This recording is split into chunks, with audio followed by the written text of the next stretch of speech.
Siendo las 16:05 hora de Chile, ya estamos con unos 5 minutos de retraso, así que en honor al tiempo y a todos los que están presentes, vamos a comenzar con el seminario denominado Acceso a la Justicia de Personas en Situación de Movilidad en México y Centroamérica. Muy buenas tardes a todos y todas, les doy la más cordial bienvenida a este seminario. Mi nombre es Germán Belch, soy el director de estudios del Centro de Estudios de Justicia de las Américas y seré el moderador en esta ocasión. Para dar inicio, invitamos a la directora ejecutiva de CEJA, Natalie Ponce Chauca, quien nos dará unas palabras de inauguración. Natalie, el micrófono es tuyo.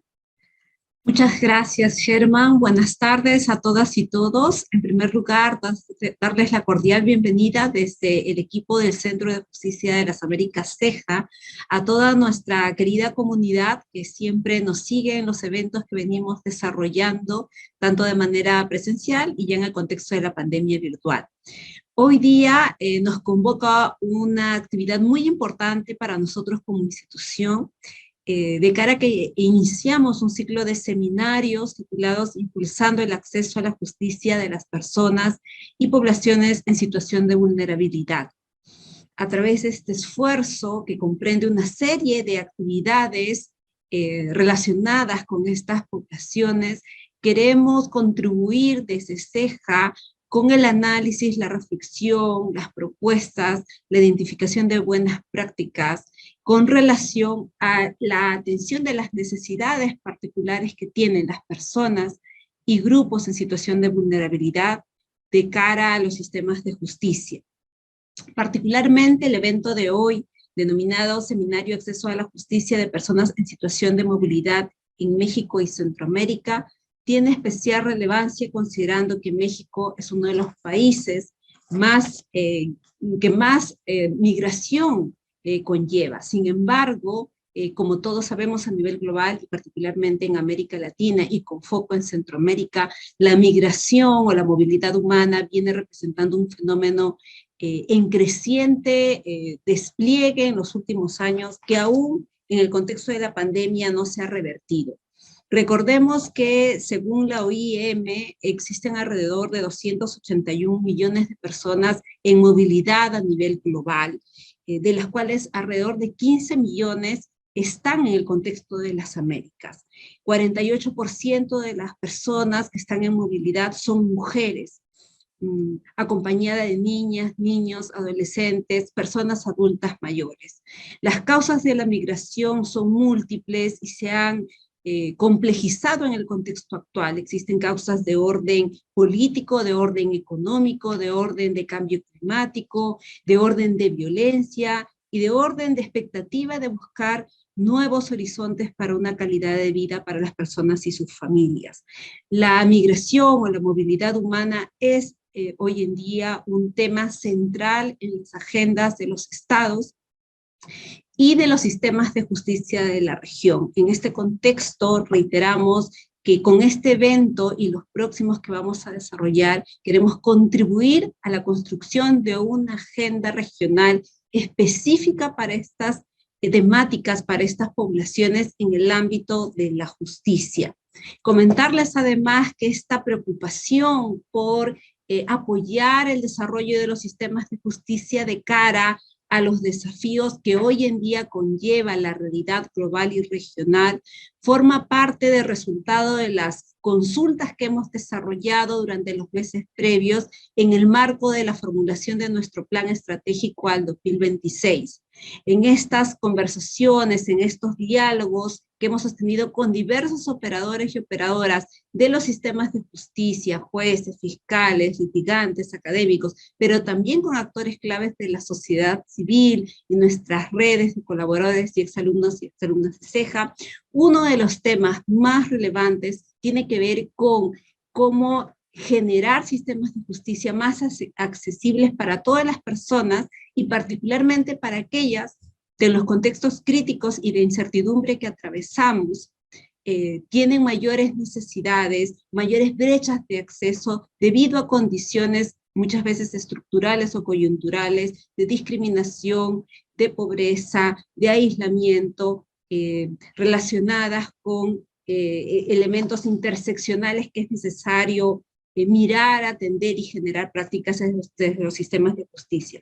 En esta perspectiva, quiero cerrar agradeciendo a cada una de las expositoras y expositores panelistas que han aceptado ser parte de esta reunión convocada por CEJA, a agradecerles porque sabemos que todas son autoridades, expertas y expertos en la materia y que tienen toda la disposición para aportar en esta contribución de agenda regional de cara al fortalecimiento de una justicia más accesible, más humana, más sensible en las Américas de cara a las personas en situación de movilidad.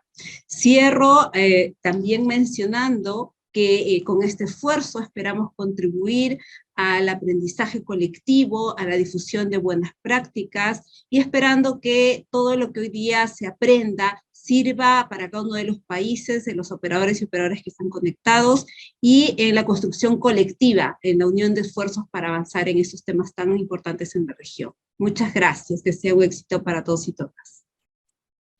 Muchas gracias, directora, por sus palabras. Les recuerdo mantener su micrófono en silencio y en el chat se acaba de escribir un link para el cual se requiere que ustedes ingresen y así registrar su asistencia y algunos datos que siempre son necesarios para ir mejorando en el desarrollo de nuestros eventos. Bueno, este seminario, como comentó la directora, es parte del esfuerzo del Centro de Estudios de Justicia de las Américas de enfocar el debate regional en materia de acceso a la justicia. Y se organiza en el marco del proyecto Mejorando el Acceso a la Justicia Civil en Latinoamérica, que cuenta con el apoyo de Global Affairs Canadá. Con esta actividad queremos desarrollar las bases de una agenda temática regional sobre el papel específico de las instituciones de justicia penal y no penal en la protección de los derechos de la población en situación de movilidad, desde una perspectiva de género. En este sentido, las exposiciones brindarán diferentes ópticas de la temática de personas en situación de movilidad, con intervenciones tanto desde entes estatales, organizaciones de la sociedad civil y organismos internacionales de diferentes países de la región. De ya les aviso a los asistentes que durante las distintas exposiciones podrán hacernos llegar sus preguntas a través del chat de Zoom. También, al final del evento, queremos que puedan dedicarnos 5 minutos para una pequeña evaluación de la actividad a través de un formulario que dispondremos en su minuto. Bueno, comencemos entonces. Quiero presentarles a Gretchen Kuhner y a Diego Martínez. Gretchen ha trabajado en temas de migración desde 1998 en México. Es fundadora y actual directora del Instituto para las Mujeres en la Migración de México y nos hablará de su experiencia desde el instituto y cuáles han sido las barreras al libre tránsito. Diego Martínez, por su parte, es abogado de Derecho de Familia y nos hablará de algunas barreras para mujeres migrantes al sistema de derecho familiar en México. Bueno, adelante Gretchen y Diego, tienen 15 minutos, así que los dejo con la palabra. Muchas gracias.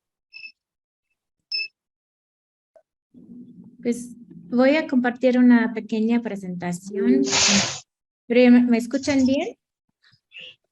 Ok, perfecto. Pues a mí me gustó mucho y quiero agradecer la iniciativa y la oportunidad de estar aquí, porque son tantos las diferentes formas en que las mujeres en la migración no enfrentan barreras para acceder. Nosotros muchas veces pensamos en la justicia penal o en el MUMI a través de los amparos, ¿no? Donde litigamos.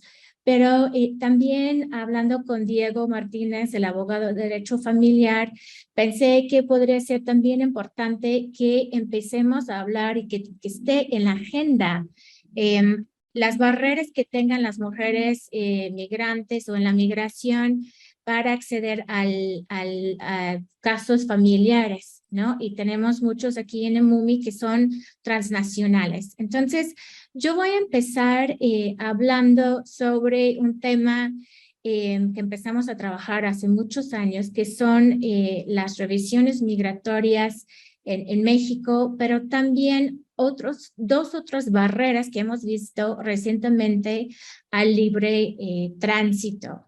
Y luego Diego va a terminar hablando de algunos casos y experiencias que ha tenido en el ámbito del derecho familiar.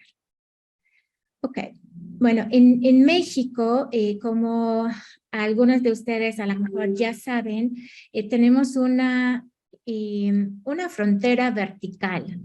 Y en 2005-2006, cuando hicimos un estudio sobre las formas en que las mujeres migrantes estaban viajando por México, nos dimos cuenta que muchas veces las mujeres suben en autobuses, en trailers, pidiendo, por ejemplo, bueno, lo que llaman raites, aventones, ¿no? Con personas en coches privados, en taxis, etcétera.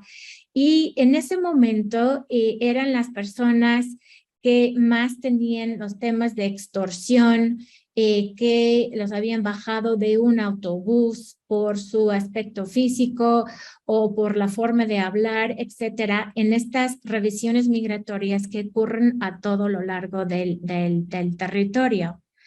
Entonces, empezamos un trabajo muy largo y presentamos finalmente en 2015 un amparo que junto con el Programa Universitario de Derechos Humanos pudimos llevar este caso hasta la Suprema Corte de México. Y ahí el argumento de la inconstitucionalidad de estas revisiones migratorias fue basado en el derecho a la no discriminación constitucional de México, y finalmente ganamos un caso basado en un caso de 4 personas indígenas mexicanas que fueron detenidos por el Instituto Nacional de Migración y quienes pasaron 8 días en una estación migratoria en Querétaro. Entonces, ese ejemplo lo doy porque lo que estamos tratando de hacer en México es, a través de diferentes litigios, establecer la frontera donde debería de estar la frontera, que es en los 194 puntos internacionales de entrada en aeropuertos, en puertos marítimos y también, por supuesto, en las entradas oficiales en la frontera. Entonces, como personas migrantes en tránsito o mujeres en autobuses o en taxis, etcétera, es prácticamente imposible acceder, ¿no?, a ese tipo de caso o de litigio.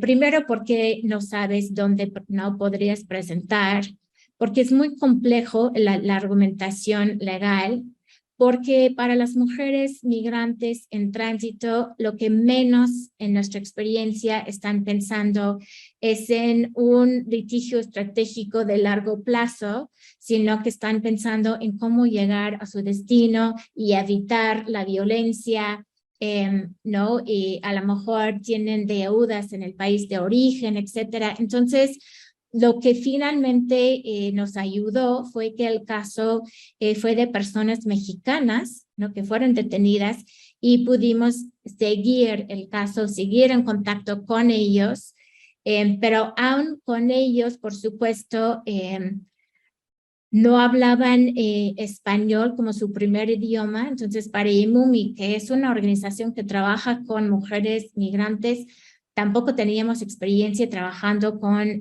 personas indígenas de Chiapas. Estas personas hablaban celtal y en ningún momento tuvieron traducción, ¿no?, desde la estación migratoria. Entonces, todos estos temas de debido proceso, de acceso a un amparo, de traducción, interpretación, todo eso lo tuvimos que asumir, como organización civil. Entonces, son algunas de las barreras que identificamos en este caso. Luego, ven en la pantalla otro tema que hemos estado trabajando Esto salió el año pasado, después de que un grupo de haitianos llegara a la frontera entre México y Estados Unidos. Y en México sacaron, y esto es algo que seguramente Ana Loren lo va a mencionar, este gobierno ha estado publicando, pero sin publicar en el diario oficial, circulares que tengan impacto impresionante en los derechos de libre tránsito de las personas. Y si ven del lado izquierdo, esto es una notificación en 3 idiomas que vemos en todas las estaciones de autobús, que ahora establece que tienes para poder comprar un boleto de autobús en México, no solamente tienes que presentar una identificación con foto, sino que tienes que comprobar tu situación migratoria. Entonces, nosotros para poder tratar de hacer un litigio en contra de esta política, primero, no es ninguna política que está publicado en ningún lado. Entonces, lo que hemos visto es que nosotros tenemos que comprobar, bueno, por lo menos así lo están poniendo el juez, tenemos que comprobar que esto existe, aun si tenemos fotografías y finalmente fuimos a hacer un fe de hechos con un notario para poder presentar el fe de hechos para que tuviera validez sobre la situación con los boletos de autobús. Y aquí mi punto es que nuevamente para que una persona migrante pudiera llevar ese tipo de amparo sería casi imposible, y más bien son las organizaciones que vamos captando los temas y manejándolos para poder presentar amparos. Y en la práctica lo que pasa, y por eso puse esta fotografía del lado derecho, no es muy buena, pero aquí es la parte donde están entrando personas a la estación de autobuses, y el Instituto Nacional de Migración lo que hace es va pescando con perfiles raciales a familias que parecen haitianos, etcétera, y los detienen ahí en la estación de autobús. Entonces, pues es otro de los temas que estamos tratando de litigar en el tema del libre tránsito. Aquí es un mapa de los puntos de entrada internacionales en México, donde nosotros quisiéramos que el gobierno se concentrara y no en todo el país. Y finalmente quería dar el ejemplo que también tiene que ver con libre tránsito y el acceso a la garantía de protección internacional. Y este ejemplo es una visa, requerimiento de visa para personas venezolanas que México implementó este año. Y aquí podemos ver cómo con la implementación de la visa, las personas que llegan, que están solicitando asilo en México ahora, venezolanos, ha subido mucho desde que pusieron ese requisito de visa. También han subido los rechazos en aeropuertos, y personas de Venezuela ahora, que son personas con necesidades de protección, están llegando a la frontera con Tapachula, entre Guatemala y México, en vez de poder entrar y solicitar asilo desde algún aeropuerto. Entonces, también quería terminar con este ejemplo, porque nuevamente las personas venezolanas no tendrían cómo llevar un amparo, pero una clínica jurídica aquí de la Universidad Iberoamericana está coordinándose con un grupo de mujeres venezolanas, y así presentaron un amparo en contra de la imposición de la visa, que también, hay que decirlo, fue a raíz de presión del gobierno estadounidense. Entonces, yo termino aquí porque creo que el tema del libre tránsito, de los regímenes de visas, de las restricciones en la compra de boletos de avión y boletos de autobús, es uno de los temas que debería de estar en una agenda regional de litigio y acceso a la justicia, porque es sumamente difícil para las personas migrantes y solicitantes de asilo poder acceder a la justicia en estos temas.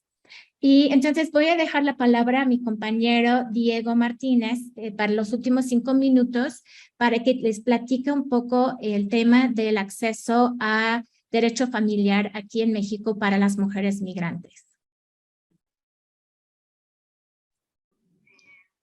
Listo, muchas gracias. Bueno, primero que nada, sumarme el agradecimiento por este espacio y desde luego a todas las personas que están conectadas también muchas gracias por estar acá con nosotras en este importante foro para hablar de estos problemas de acceso a la justicia para las personas en contextos de movilidad, ¿no? Ya, digamos, un poco cambiando la perspectiva, el tema de lo que comentaba Gretchen respecto a estos problemas que tienen que ver más con la movilidad. Existen otros, digamos, otros problemas que también son muy patentes en México y que lamentablemente pues son un poco relegados por una falta de importancia que debería darse por parte de las autoridades, o al menos así lo consideramos desde muchos espacios de la sociedad civil. Estos problemas de acceso a la justicia en materia familiar nos parecen de vital importancia porque justo uno de los temas de la movilidad humana tiene que ver con uno de los múltiples factores que pueden presentarse en un solo caso y uno de los múltiples situaciones que puede haber es que haya problemas de índole familiar, que haya violencia familiar, que haya violencia por razones de género o que incluso haya violencia pues dirigida hacia los miembros de la familia, ¿no? Entonces, en México, el derecho familiar ha tenido un desarrollo importante respecto al tema de la constitucionalización, ¿no? Es decir, hay muchos derechos que están involucrados con el tema familiar que tienen que ver con derechos humanos no solamente reconocidos a nivel nacional, sino a nivel internacional. Cuando estamos frente a un problema de una persona que viene de un contexto de movilidad, cual sea que este represente y que está en México, ya sea de tránsito o en México como país de destino, encontramos que las autoridades ponen muchísimas trabas para poder analizar este tipo de problemáticas y es una situación que nos va preocupando. El primer punto que encontramos es el tema de los documentos para el inicio de procesos legales.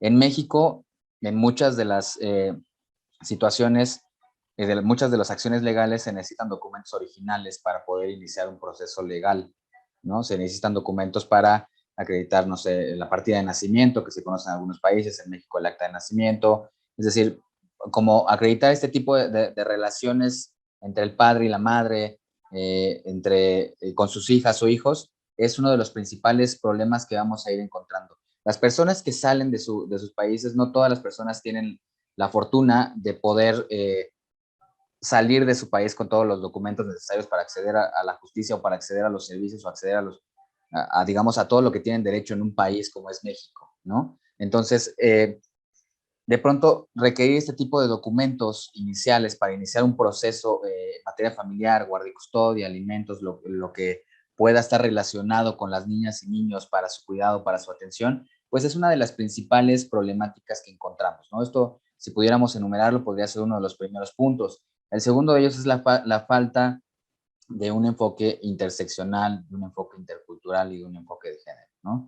Ya lo decía en su momento la jurista Kimberly Crenshaw cuando hacía este análisis de la interseccionalidad, cuando una persona está en este cruce en el cual varios derechos pueden verse comprometidos, ya sea por su nacionalidad, por su pertenencia a algún sector social, algún sector político, algún sector religioso, por su apariencia física, por sus capacidades, etcétera, pues nos enfrentamos con que en México hay una falta de este enfoque interseccional que valore y que determine también que el tema de la movilidad es importante considerar en cualquier problemática en México, ¿no? De esto nos vamos también a un tema que seguramente ustedes verán en muchos lugares, que es la estigmatización de acuerdo al país donde provengas, ¿no? No es lo mismo en México, desgraciadamente, venir de un país europeo, probablemente un país en el cual pueda hablarse otro idioma, a que vengas de un país de Centroamérica, que vengas de un país de Sudamérica, es decir, no es el mismo tratamiento que las personas en México le dan a todas las personas migrantes, ¿no? Y esto es preocupante porque esta estigmatización de la migración de acuerdo con la nacionalidad, pues va generando ciertas segregaciones. Ya lo mencionaba hace un momento Gretchen, el tema, por ejemplo, de los peritos traductores. En México, el sistema de justicia tiene peritos traductores, pero muchos tienen que ver con los idiomas que son dominantes a nivel mundial, ¿no? Como pueden ser el inglés, el portugués, el francés, etcétera. Pero cuando viene una persona que habla otro idioma, cuando viene una persona que habla tailandés, cuando viene una persona de Afganistán, cuando viene una persona que habla persa, pues desde luego que esto genera otro tipo de problemáticas que no son atendidas en México porque no hay esta especialización en el tema de la traducción, ¿no? Si a esto le sumamos además que pues los funcionarios generan este miedo incluso en las personas migrantes de que no denuncien porque te van a revisar, le voy a tener que dar aviso a migración, le voy a tener que dar aviso a tal autoridad para que tú verifiquen si estás en una situación regular o irregular en México, pues se suma a una amplia gama de lo que ya hemos estado comentando. Y finalmente creemos que un punto importante es el tema de la impunidad a nivel nacional y a nivel general. El tema de la impunidad no solamente con temas de delitos no perseguidos, sino también con temas que tienen que ver con la falta de adopción de medidas necesarias para proteger a niñas, niños, adolescentes, para proteger a mujeres migrantes y para proteger a las familias, ¿no? Entonces, para no pasarme el tiempo, yo lo dejaría hasta acá. Agradezco muchísimo que hayan prestado atención y agradezco muchísimo nuevamente por toda la invitación también. Muchas gracias a Gretchen y a Diego por su exposición. Muy valioso los aportes, ¿cierto? Y cuáles son los obstáculos que muchas veces documentación o el tema idiomático en las personas en situación de movilidad las inhibe de ir, ¿cierto? O acceder a los servicios de justicia en los distintos países. Bien, ahora quiero dejar con ustedes a Ana Lorena Delgadillo. Ana es abogada por la Escuela Libre de Derecho de México, con amplia experiencia en diversos espacios gubernamentales y no gubernamentales, en temas de acceso a la justicia y derechos humanos. Es socia fundadora y actualmente es directora ejecutiva de la Fundación para la Justicia y el Estado Democrático de Derecho de México. Ana, te entrego la palabra para que nos cuentes tu experiencia desde la Fundación y cómo ha sido esto de la colaboración penal entre países y los retos de la búsqueda de migrantes desaparecidos. Adelante, Ana, con tus 15 minutos. Muchísimas gracias, Diego. Y bueno, primero que nada, pues, agradecer a CEJA por esta iniciativa.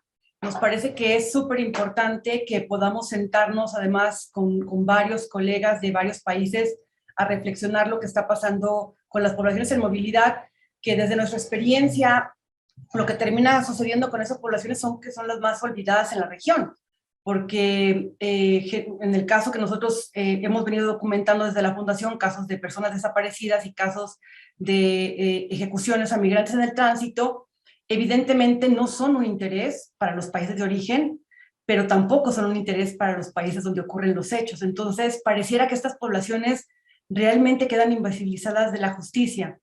A lo mejor empezaría por compartirles un poco cómo empezamos nosotros a hacer el trabajo desde la Fundación. Nosotros tenemos oficinas en Honduras, El Salvador, Guatemala y México. Desde un inicio teníamos muy claro que si queríamos trabajar el tema de víctimas de desaparición y migrantes ejecutados en el tránsito, se requería una coordinación transnacional entre las familias y entre quienes estábamos en México. Y lo que nos dimos cuenta entonces que lo primero que teníamos que hacer era nosotros actuar como una red transnacional. Es decir, que hubiera esta conexión entre los 4 países para podernos articular desde organizaciones y víctimas de una manera coordinada. Ahí nosotros pudimos documentar cerca de 350 casos al inicio del trabajo de la Fundación, y lo que pudimos nosotros encontrar como, digamos, parte del diagnóstico general, es que cuando había un caso de desaparición, por ejemplo, en Honduras, El Salvador o Guatemala, Germán, lo que sucedía ahí es que las víctimas, parecía que había como un acuerdo regional para que las víctimas acudieran a denunciar la desaparición en alguna área de las cancillerías de su propio país, es decir, en las áreas de relaciones exteriores de Honduras, El Salvador o Guatemala. Si ellos llegaban, por ejemplo, a denunciar ante la fiscalía de su país, generalmente se les canalizaba a la vía diplomática, es decir, con el consulado de su país, y muy pocos países iniciaron investigaciones penales por desaparición. Guatemala, por ejemplo, en algunos casos. El Salvador también lo hizo, pero sobre todo en alguna parte para perseguir a los coyotes, pero también no son investigaciones que se hayan llevado a cabo de manera efectiva. Pero entonces ustedes tenían a las víctimas de las familias de desaparecidos en Honduras, El Salvador o Guatemala yéndole a pedir cuentas a la Cancillería de El Salvador sobre su caso, y lo que la Cancillería de El Salvador decía es, pues yo no puedo hacer nada, yo ya comuniqué el caso a México, y los hechos ocurrieron en México, entonces no hay nada que yo pueda hacer. Entonces, un primer punto que me parece que es importante destacar aquí, también a nivel legislación, es cuáles son las obligaciones de los países que están reglamentadas sobre los derechos de las personas que son nacionales cuando los casos ocurren en otro país. O sea, cuáles son los derechos de estas personas, ¿no? Y lo segundo, cuáles son las obligaciones también de estos países respecto de la búsqueda o de la investigación o del apoyo a víctimas cuando esto ocurre en un país diferente al propio. Nosotros lo que vimos, por ejemplo, es que los casos se acumulaban en las cancillerías. Vamos a suponer, la Cancillería de Honduras acumulaba un número de casos, las comunicaba a la Cancillería de México.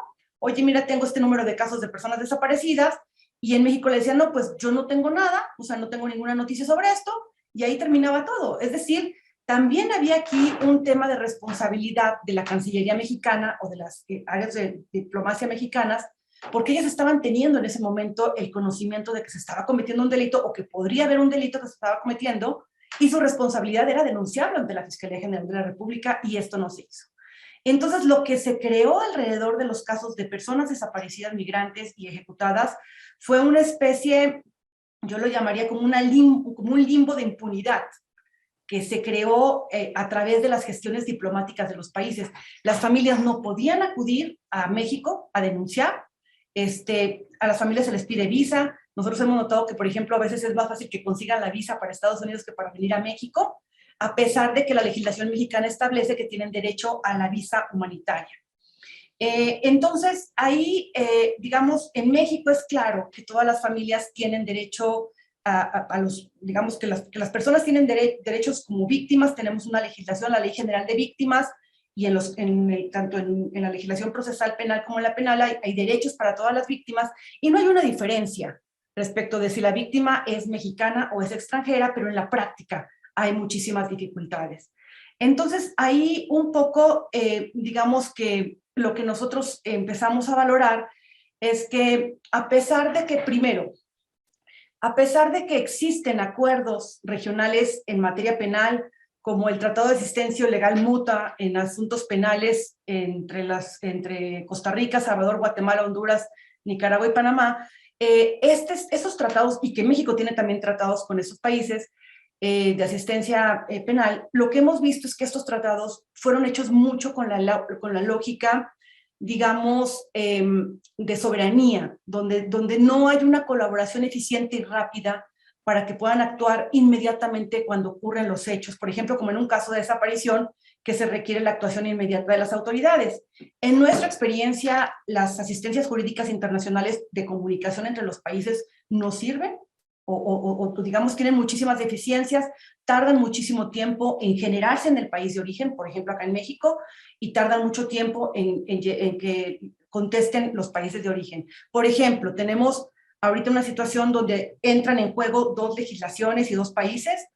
Tenemos tenemos varios casos de migrantes cuyos restos fueron entregados a las familias sin ningún tipo de documentación que acredite que son sus familiares. Las familias tienen dudas de la identificación. En México se ha creado una comisión especial con el apoyo del equipo argentino para identificar estos restos, pero lo que sucede es que mientras México manda la asistencia jurídica, por ejemplo, a Guatemala y le dice, oye, yo necesito que se hagan las exhumaciones de los cuerpos, porque estos cuerpos fueron entregados en un contexto donde no hubo claridad para las familias, fueron entregados a Guatemala, están en territorio guatemalteco, y entonces, mientras acá México le está pidiendo por asistencia jurídica que permita la intervención de la comisión forense, que es este cuerpo especializado para identificar los restos, para hacer las exhumaciones en Guatemala, pues Guatemala dice que no, que bajo su legislación ellos son los que tienen que hacer las identificaciones, lo cual también es falso, porque nosotros sabemos, por ejemplo, del papel que ha tenido el equipo guatemalteco de antropología forense como equipo independiente en las identificaciones, y tenemos pues más de 4 años de un lado a otro tratando de ver cómo se hacen estas exhumaciones, y por ejemplo, apenas estamos por intentar,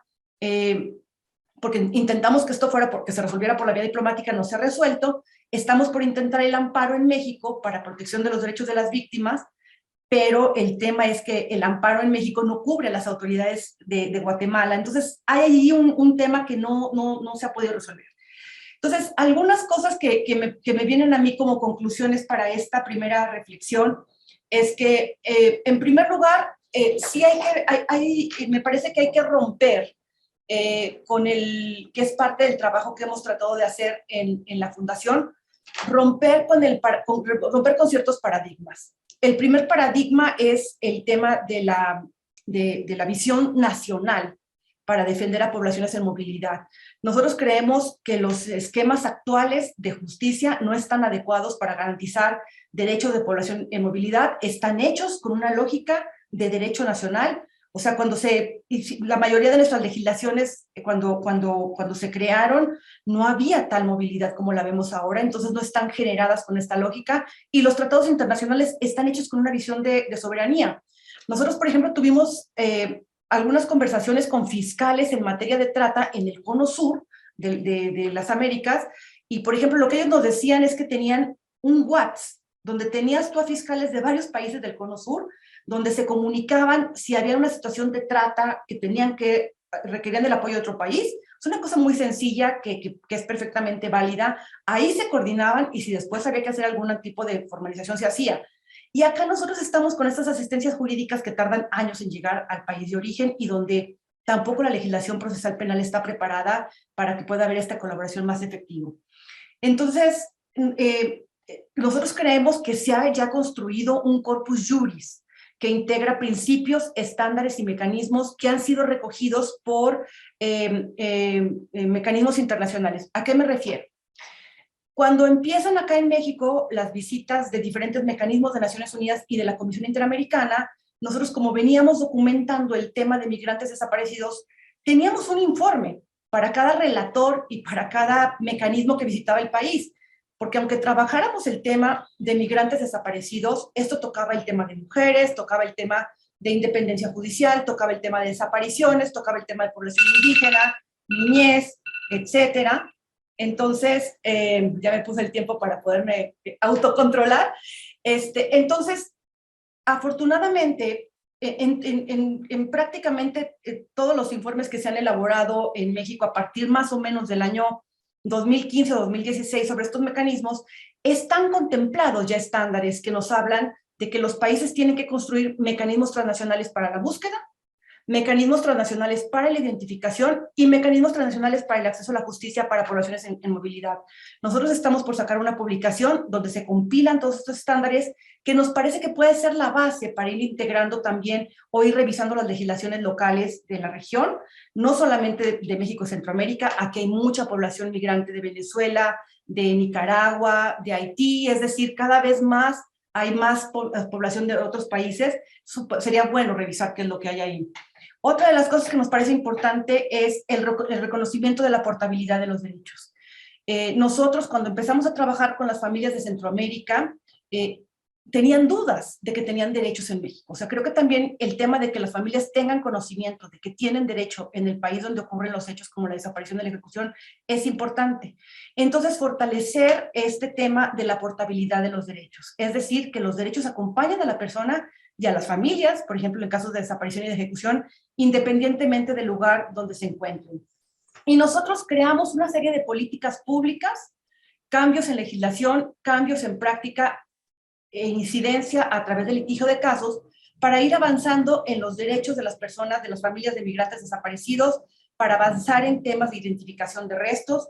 Por ejemplo, como parte de estos mecanismos transnacionales, en el año 2013, la Fundación para la Justicia, junto con 11 organizaciones de la región y el equipo argentino de antropología forense, firmamos un convenio con la entonces Procuraduría General de la República para identificar restos de masacres de migrantes, porque los restos se estaban entregando a los países de Centroamérica a través del cónsul y sin ningún documento que acreditara la identificación. Este convenio es un convenio único en la región, porque hay una colaboración directa de familias y de comités de 4 países, y nos ha permitido que entonces sean los forenses y el Ministerio Público de México el que se traslade a los países de origen para darles la información acerca de las identificaciones. A partir de esos ejercicios, fue que impulsamos otro mecanismo, que es el mecanismo de apoyo exterior. El mecanismo de apoyo exterior, de lo que se trata muy sencillamente, es de que México abra sus embajadas y sus consulados para que ahí lleguen las familias directamente a denunciar casos de desaparición, a denunciar casos de ejecución y a dar seguimiento. Ahorita a los casos, ahorita tenemos el internet, entonces se nos facilita muchísimo la colaboración, digamos, de las familias a través de las embajadas y los consulados en internet. Hemos tenido revisión de casos así en reuniones por internet, pero el problema que tenemos hasta este momento para que esto pueda funcionar sin que esté, digamos, la fundación detrás pidiendo estas reuniones o estas revisiones, es que la Secretaría de Relaciones Exteriores emita los lineamientos en México para que todos los cónsules y las embajadas puedan tener esto ya integrado y cualquier persona que se presente pueda funcionar. Uno de los retos que tenemos es que las instituciones locales, es decir, las de Honduras, El Salvador y Guatemala, las fiscalías y las áreas encargadas de la población migrante, sean parte de estos mecanismos. Entonces, para cerrar ahora sí, me parece que un poco donde nosotros vemos en este momento el CEJA, creo que es importante que el CEJA se una en este esfuerzo de generar una justicia más de enfoque transnacional para poblaciones en movilidad, que la consideramos todavía inexistente. Hay muchas cosas que ya están hechas, ya les dije que hay muchos de los informes que se han hecho tanto en Honduras como en México, de los mecanismos de Naciones Unidas y del sistema interamericano, ya recogen varias de los estándares que se han impulsado a través de los informes obras que hemos ido presentando acerca de derechos y de mecanismos transnacionales. Y creo que otra de las cosas que nos ayudaría mucho de CEJA es que hagamos una revisión a fondo de los tratados internacionales o los convenios internacionales de colaboración penal, sobre todo, para generar convenios que sean mucho más ágiles y mucho más eficaces y más rápidos para casos de desaparición y de ejecución. Creemos que el mecanismo de apoyo exterior creado en México ya tiene sus bases en leyes locales y en leyes generales, pero esto sería muy bueno que se pudiera existir en otros países, o sea, tener como legislación homóloga para crear el mecanismo de apoyo exterior para casos de desaparición en Centroamérica. Y dejaría el último tema, que es un tremendo reto, es cómo hacemos cuando las familias que están en otro país requieren, por ejemplo, un amparo, o cómo las vamos a hacer participar en los procesos penales. Entonces, o cómo pueden aportar pruebas, por ejemplo, directamente. Entonces, creo que ahí nos queda un camino por andar, pero pues nos encanta tener esta conversación con ustedes. Germán, yo creo que es muy importante ir generando legislación con visión transnacional para población en movilidad que parta de compromiso de cada uno de los países. A lo mejor empezamos con 1, 2 o 3 países, ya tenemos muchas bases construidas en México y sería muy importante que sigamos construyendo estas mismas bases en la región para que pueda haber la misma legislación, digamos, homologada en diversos países. Muchísimas gracias y de verdad agradezco mucho la oportunidad de participar en este espacio, Germán. Muchas gracias, Ana, por tus palabras. Comparto esa interesante visión de que nuestra legislación en todos los países está basada en conceptos de soberanía, sin tener presente todas las situaciones de movilidad que estamos viviendo, tanto en Centroamérica, en México, como también en América Latina. Entonces es muy importante tener esa visión para las reformas que se vienen en la materia y que tengan una visión, una concepción de la situación de movilidad como un derecho humano. Bien, les recuerdo que por el chat nos pueden hacer algunas preguntas, ya nos han llegado un par. Quiero en primer lugar hacerle una pregunta a Gretchen o a Diego. Mira, nos preguntan acá respecto del enfoque de buenas prácticas. ¿Qué propone, cierto, o qué ha visto el instituto como una manera para fortalecer, para mejorar el acceso a la justicia de personas que no cuentan con esta documentación que se les pide, que comentó un poco Diego sobre ese punto, que muchas veces se les pide algo que no tienen en su poder ni tienen la capacidad de acceder prontamente? Si esto es un obstáculo insalvable, si hay mecanismos de colaboración, que ha visto el instituto como una buena práctica en este sentido. Diego, Gretchen, ¿están por ahí? Si nos pueden dar su respuesta en unos 5 minutos. Sí, Diego se tuvo que retirar. Sí, Gretchen. Bueno, a través de los consulados no trabajamos mucho y muchas veces pueden dar un documento de certificación de nacionalidad directamente de los consulados y lo hemos ocupado, utilizado, no es un documento en sí, pero bueno, es una carta consular y esto ha funcionado en algunos casos. Por supuesto, si es un caso penal y la persona ha bebido un delito, intentamos conseguir también documento, o sea, documentación migratoria, ¿no? Y como Ana Lorena mencionó, en México, cuando eres víctima de un delito, tienes el derecho a un documento migratorio por razones humanitarias. Y en algunos casos, por ejemplo, que hemos tenido binacionales, un incidente que ocurrió, por ejemplo, aquí en México, pero la familia ya estaba en Guatemala, lo que hicimos fue para tener para tener el poder, por ejemplo, hacemos un poder notarial con la familia en el consulado mexicano, en este caso en Guatemala, y ahí la gente pues ya tiene su documentación nacional, su identificación nacional y lo pueden presentar, y de ahí conseguimos un documento migratorio mexicano para que pudieran viajar y entrar formalmente a México para darle seguimiento al caso ¿no? En este caso. Entonces, pues depende de la situación. Pero sí, claro, la documentación siempre ha sido un problema. Y pues en teoría no tendrías que tener documentación para acceder a la justicia. No, sin embargo, pues sobre la marcha, pues no, te das cuenta que ayuda muchísimo. Entonces hemos visto las formas de conseguir algún tipo de identificación para las personas.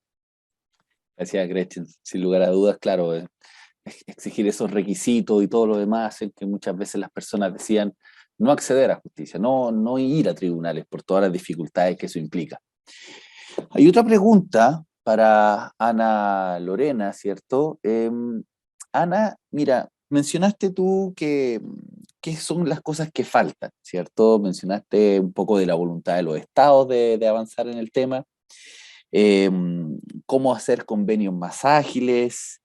Si es posible que nos puedas dar algún ejemplo de cooperación exitosa, tú hablaste como de un WhatsApp en el cual se comunicaban los fiscales, también cómo podemos involucrar a la tecnología, ¿cierto? Como un ente colaborador en esta cooperación entre los estados, para que tengamos una respuesta más eficaz y eficiente a los problemas que ustedes han detectado. ¿Cuáles son las experiencias exitosas que podemos compartir y cuáles son los puntos claves para una adecuada implementación? Ana Lorena, ¿estás por ahí? Sí, quisiera ver si puedo proyectar rapidísimo una cosa. Sí, por supuesto. A ver, ¿está? ¿Se puede ver? Sí, se ve. Mire, yo creo que para nosotros una cosa que ha sido importante es, creemos que para lograr crear estos mecanismos transnacionales hay que empezar desde lo nacional. O sea, cuando yo comencé trabajando hace varios años con el equipo argentino de antropología forense en el proyecto Frontera, porque nos dimos cuenta que había, no sé, esto sería en el año más o menos 2007, que había cerca de 800 restos sin identificar en la morgue de Pima, Arizona. Y cuando preguntamos a los forenses por qué nos estaban identificando los restos, lo que nos decían es que no había un esfuerzo articulado entre los países para que esto sucediera. O sea, que por ahí se podía identificar los restos de la persona que estaba todavía identificable o que traía una credencial o algo que lo pudiera hacer identificable, pero que no había un interés de los países. Entonces, cuando empezamos a llegar a los países, a Honduras, El Salvador y Guatemala, pero incluso México, o sea, eso, leyendo la sentencia de Campo Algodonero, es clarísimo ver que México tiene un retraso tremendo en documentación de casos de desaparición, en documentación de restos, de bases de datos de ADN. O sea, esto es una cosa general en la región. Estamos hablando que México tiene más de 100,000 personas desaparecidas. O sea, es un país que esto lo tendría que tener ya completamente ubicado, ¿no? Y estamos hablando que por lo menos en el año 2009 y 2010 tenemos 2 informes de la Comisión Nacional de los Derechos Humanos de cerca de 20,000 secuestros de migrantes ocurridos en 2 diferentes periodos de 6 meses. O sea, la problemática es grande. Pero de lo que nos dimos cuenta es que ni Honduras, ni El Salvador, ni Guatemala, ni México tenían la documentación centralizada, por ejemplo, de cuáles son sus migrantes desaparecidos. Entonces, yo como país de origen no tengo eso ordenado, no tengo bases de datos confiables de cuántas personas están desaparecidas, pues va a ser muy difícil construir un sistema, por ejemplo, regional para identificación de resto o para búsqueda. Entonces, lo primero es que se tiene que empezar por lo local. Entonces, como una buena práctica, yo compartiría esto con lo que empezó México, que es la Comisión Forense para Identificación de Restos. Es un convenio que lo pueden encontrar fácilmente en Internet. El convenio se firmó en el año 2013 y esto nos ha permitido que se sigan haciendo cruces masivos transnacionales con los países para lograr identificar restos. El problema es que es solamente para 3 masacres y se debería de ampliar un poco más. Pero este es un esfuerzo en el que han estado participando, por ejemplo, a través de bancos forenses formados por el equipo argentino en los países. Hay una conexión con las cancillerías y con los comités y con las familias que están en Centroamérica a través de los bancos forenses que se conectan con la Comisión Forense. La otra es justamente este mecanismo de apoyo exterior del que yo hablo. O sea, yo creo que el mecanismo de apoyo exterior, la primera visión es cómo acercamos a los estados, al estado, digamos, de donde ocurrieron los hechos con las víctimas y no viceversa. O sea, las víctimas no tendrían que hacer ningún esfuerzo para tener que venir a México para acceder a la justicia o a la búsqueda, sino tiene que ser a la inversa. Entonces, creemos que esta idea, por ejemplo, del mecanismo de apoyo exterior es una buena idea para la región, para que las propias cancillerías puedan fungir como el espacio donde se abre la justicia cuando los hechos ocurren en un país diferente, ¿no? E ir articulando esfuerzos. Esto existe en México, pero no existe en los demás países. Y ahorita, en materia de búsqueda, el año pasado se creó lo que se llama la Mesa de Búsqueda para Personas Migrantes Desaparecidas, que es un esfuerzo creado por la Comisión Nacional de Búsqueda. Ya ven que nosotros tenemos un régimen diferenciado, digamos, es un régimen federal y un régimen local, y en esta mesa para búsqueda de migrantes se articula por primera vez la búsqueda de personas migrantes y que va a buscar tener una articulación con Centroamérica y con Estados Unidos para el cruce de información de personas desaparecidas. Entonces, estos esfuerzos me parece que son importantes para ir avanzando en el tema de las identificaciones. Por último, nosotros estamos muy conscientes que hay un límite hasta dónde pueden dar las instituciones en nuestros países en temas de justicia. En México se han cometido graves violaciones a los derechos humanos. Hay 5 masacres que ocurrieron en el norte de la República donde hay población migrante y no da a la justicia, digamos, ordinaria, la de las fiscalías, para que haya justicia, para que haya investigación. Tenemos más de 10 años en algunas de estas masacres donde no hay una sola persona sentenciada. Entonces, creo que también hay que seguir reflexionando cómo creamos mecanismos transnacionales regionales, como mecanismos extraordinarios. Nosotros hemos estado empujando esta comisión especial para la investigación de masacres, de 5 masacres. En el último informe del Comité para Desaparición de la ONU, en la visita que hizo, recomienda que México pueda crear esta comisión especial para investigar casos de masacres, donde pueda haber un enfoque regional, porque hasta este momento no hemos visto ningún caso donde, habiendo un enfoque transnacional, se coordine México con la Fiscalía de Honduras, de El Salvador, de Guatemala o de Estados Unidos. Entonces creo que estas son iniciativas a las que se les puede sacar mucho provecho, se puede poner en práctica para seguir avanzando en estos esfuerzos transnacionales, hermano. Muchas gracias, Ana. También por el chat nos comentaban de algunos esfuerzos bilaterales, por ejemplo, un convenio de trabajo que existe entre la Policía de Investigaciones de Chile y la Policía Nacional de Perú para la búsqueda de adolescentes peruanas, ¿cierto?, que fueron encontradas posteriormente en el norte de Chile. Entonces, ahí también los efectos, los convenios bilaterales también dan un buen resultado. Así que, Ana, te agradezco tu respuesta, ¿cierto? Nos invita a poner este tema en la palestra, a que las autoridades de los distintos países tengan esa motivación, se preocupen por el acceso a la justicia, por las personas desaparecidas y logren comunicarse con vías a obtener mejores resultados. Perdón, Germán, nada más una última cosa, si me lo permites. Sí, por supuesto. Conociendo un poco a la región, tanto México como Centroamérica, no va a avanzar el tema de la desaparición, la búsqueda, ni va a avanzar tampoco la justicia si no tenemos a las familias involucradas. Nosotros no tenemos sistemas que por sí mismos den resultados, es decir, no tenemos fiscalías que realmente de oficio investiguen. La participación de las víctimas es fundamental para que avancen al menos un poco acciones de búsqueda e investigación. Entonces, una de las cosas que sí tenemos que tener muy claro para la creación de esta legislación que yo le llamaría más transnacional o de esos acuerdos transnacionales es que se debe garantizar en todo momento la participación de las víctimas y de sus representantes como uno de los principios, porque además son el mejor mecanismo de control que puede existir, que estén directamente involucrados en los mecanismos y que puedan participar, independientemente del país donde se encuentren. Muchas gracias, Ana. Bien, para continuar, quiero presentar a Mercedes Pérez. Mercedes es gerente del programa de apoyo a migrantes retornados de la Comisión de Acción Social Menonita de Honduras. Actualmente está coordinando las acciones de respuesta a los migrantes en tránsito por la zona fronteriza entre Honduras y Nicaragua, personas de nacionalidad cubana, de Haití, Venezuela, etcétera, que circulan, ¿cierto?, por Honduras para continuar su ruta hacia Estados Unidos. Mercedes, te entrego la palabra para que nos cuente acerca de tu experiencia en la institución. Así que, Mercedes, tienes 5 minutos, por favor, para que nos puedas contar brevemente.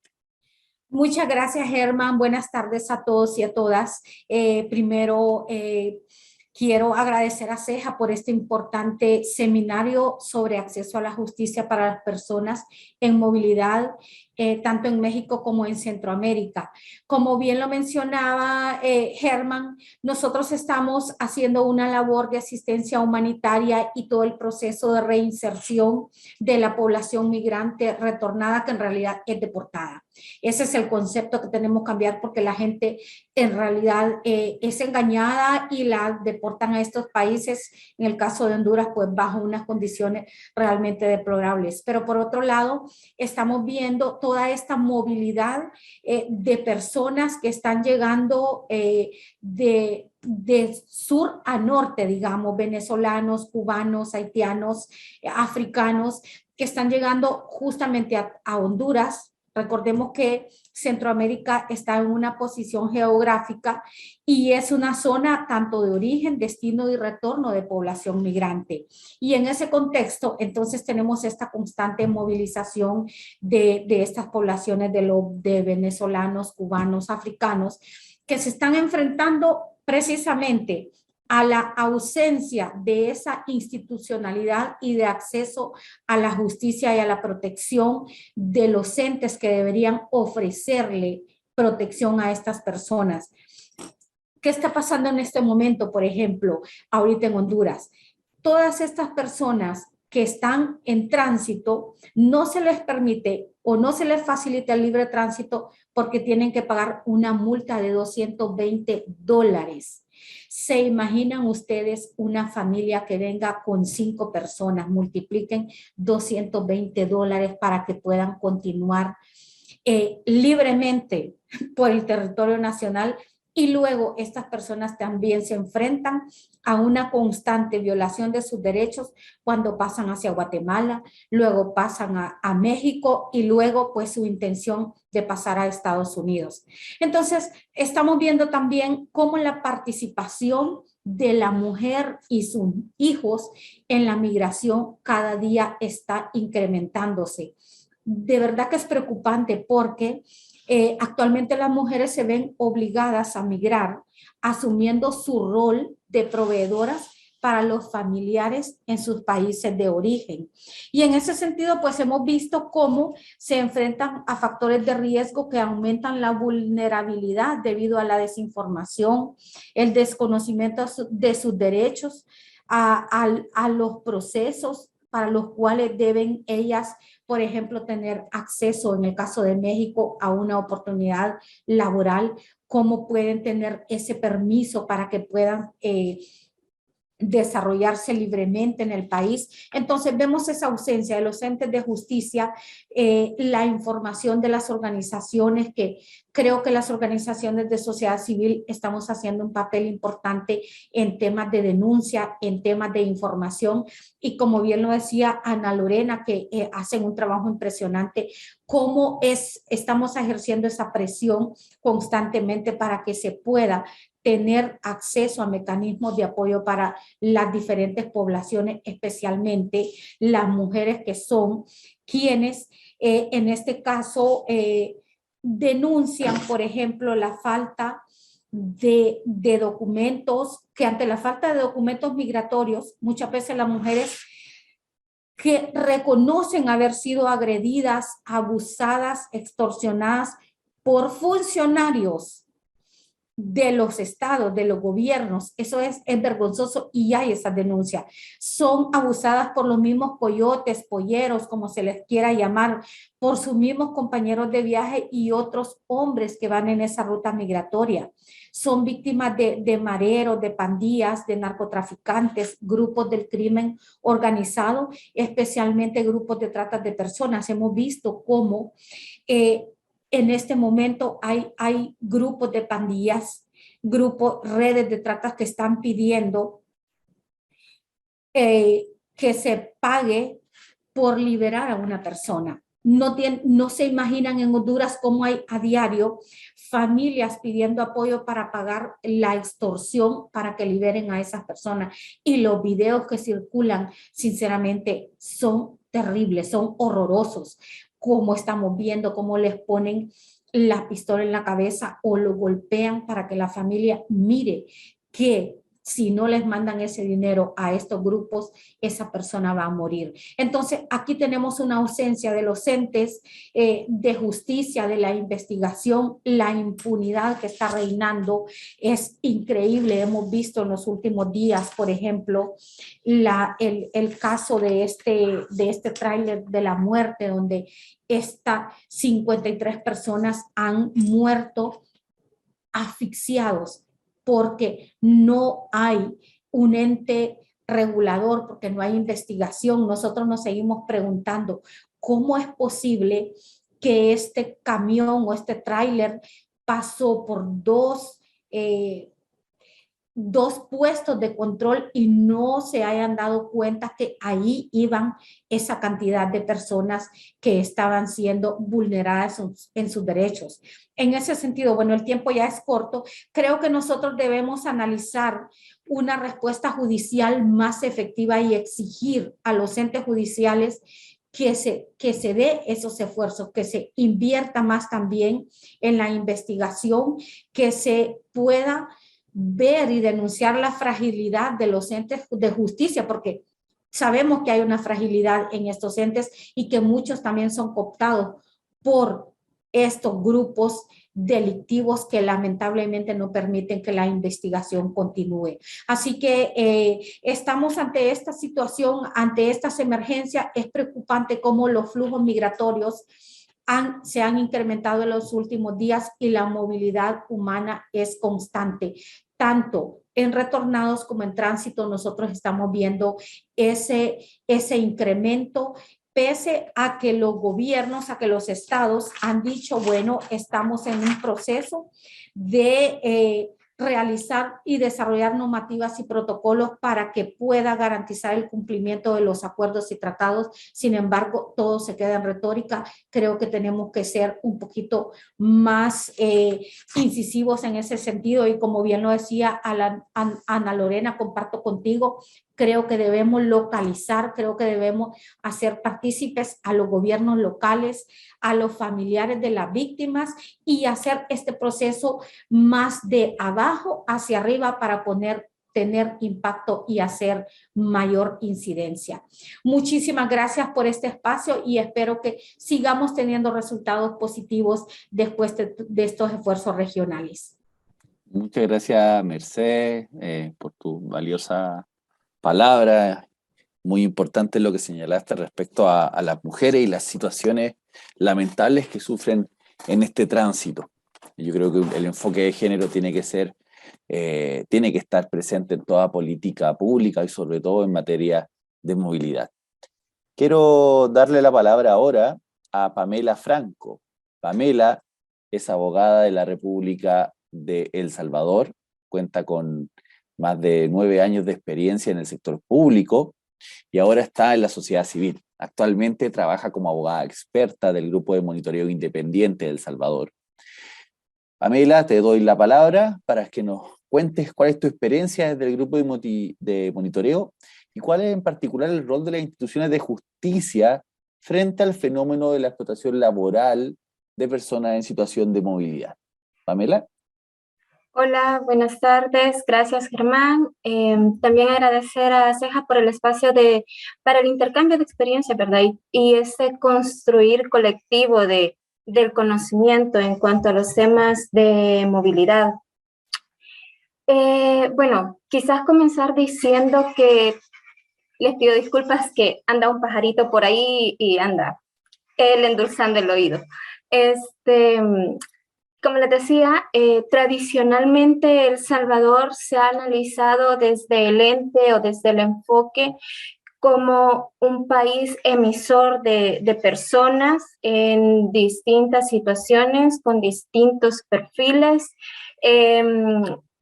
Bueno, hemos sido parte de todos esos movimientos de las caravanas, la crisis de niñez, migrando no acompañada ya por el 2014, y hemos sido analizados bajo esa lupa. Sin embargo, también el país se ha convertido desde hace ya bastante tiempo en un país de destino con principal importancia para población hondureña y nicaragüense que ven en este país una oportunidad para cobrar en dólares. Y esto a ellos ya les representa algún tipo de mejora en su economía familiar, sin tener que exponerse a los riesgos que representa una ruta migratoria más extensa y clandestina, que es pasar por todo esto de Guatemala, México y todos esos corredores migratorios que a medida que se han ido controlando cada vez más por las autoridades, la gente ha ido tomando otros espacios que ahora están controlados por cárteles y por pandillas. Entonces, el quedarse acá representa de alguna forma una oportunidad un poco más segura. Entonces, y según los estudios que ha realizado el GEMIES, se ha identificado que las principales áreas en las que las personas migrantes se emplean en El Salvador es en el área de comercio, en el trabajo de hogar remunerado, construcción e industria, en la industria de la caña y en servicios varios. Pero creo que además de analizar en sí todo el tema del contexto laboral, también es importante referir de que esta gente, o sea, no es que solo viene a trabajar y viene a cultivar y a sostener esas relaciones laborales, sino que empiezan a tener todo un desarrollo de vida o generan un proyecto de vida aquí en el país. Empiezan a tener relaciones de carácter comunitario, social, inclusive familiar, se casan acá o tienen parejas acá, tienen hijos, tienen hijas, y entonces eso va teniendo o va derivando de una forma natural en la generación de arraigo acá en el país. Y entonces cuando ellos empiezan a tener o a hacer su vida acá, empiezan a requerir acceder a diferentes servicios o a acceder al sistema judicial, y sea que los servicios, por ejemplo, sean prestados por instancias públicas de carácter nacional o local. Entonces, el acceso que estas personas pueden tener a los servicios usualmente está determinado por la documentación con la que ellos cuentan para acreditar su identidad. Por ejemplo, en el caso de las diligencias judiciales, nosotros hemos llevado en el oriente del país, en la zona de San Miguel principalmente, algunos procesos de carácter laboral, inclusive de carácter penal.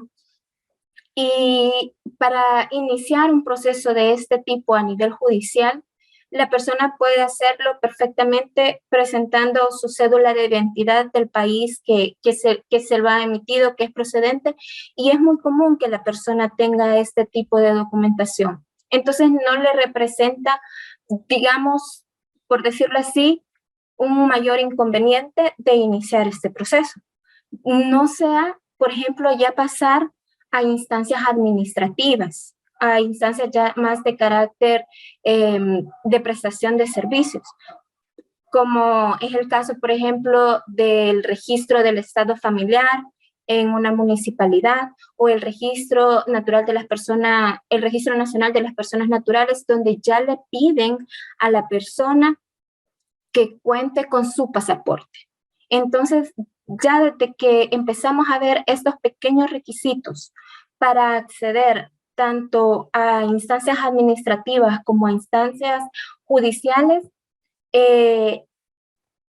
esto se puede entender ya como una barrera para acceder a los servicios y por tanto al goce y al ejercicio de ciertos derechos.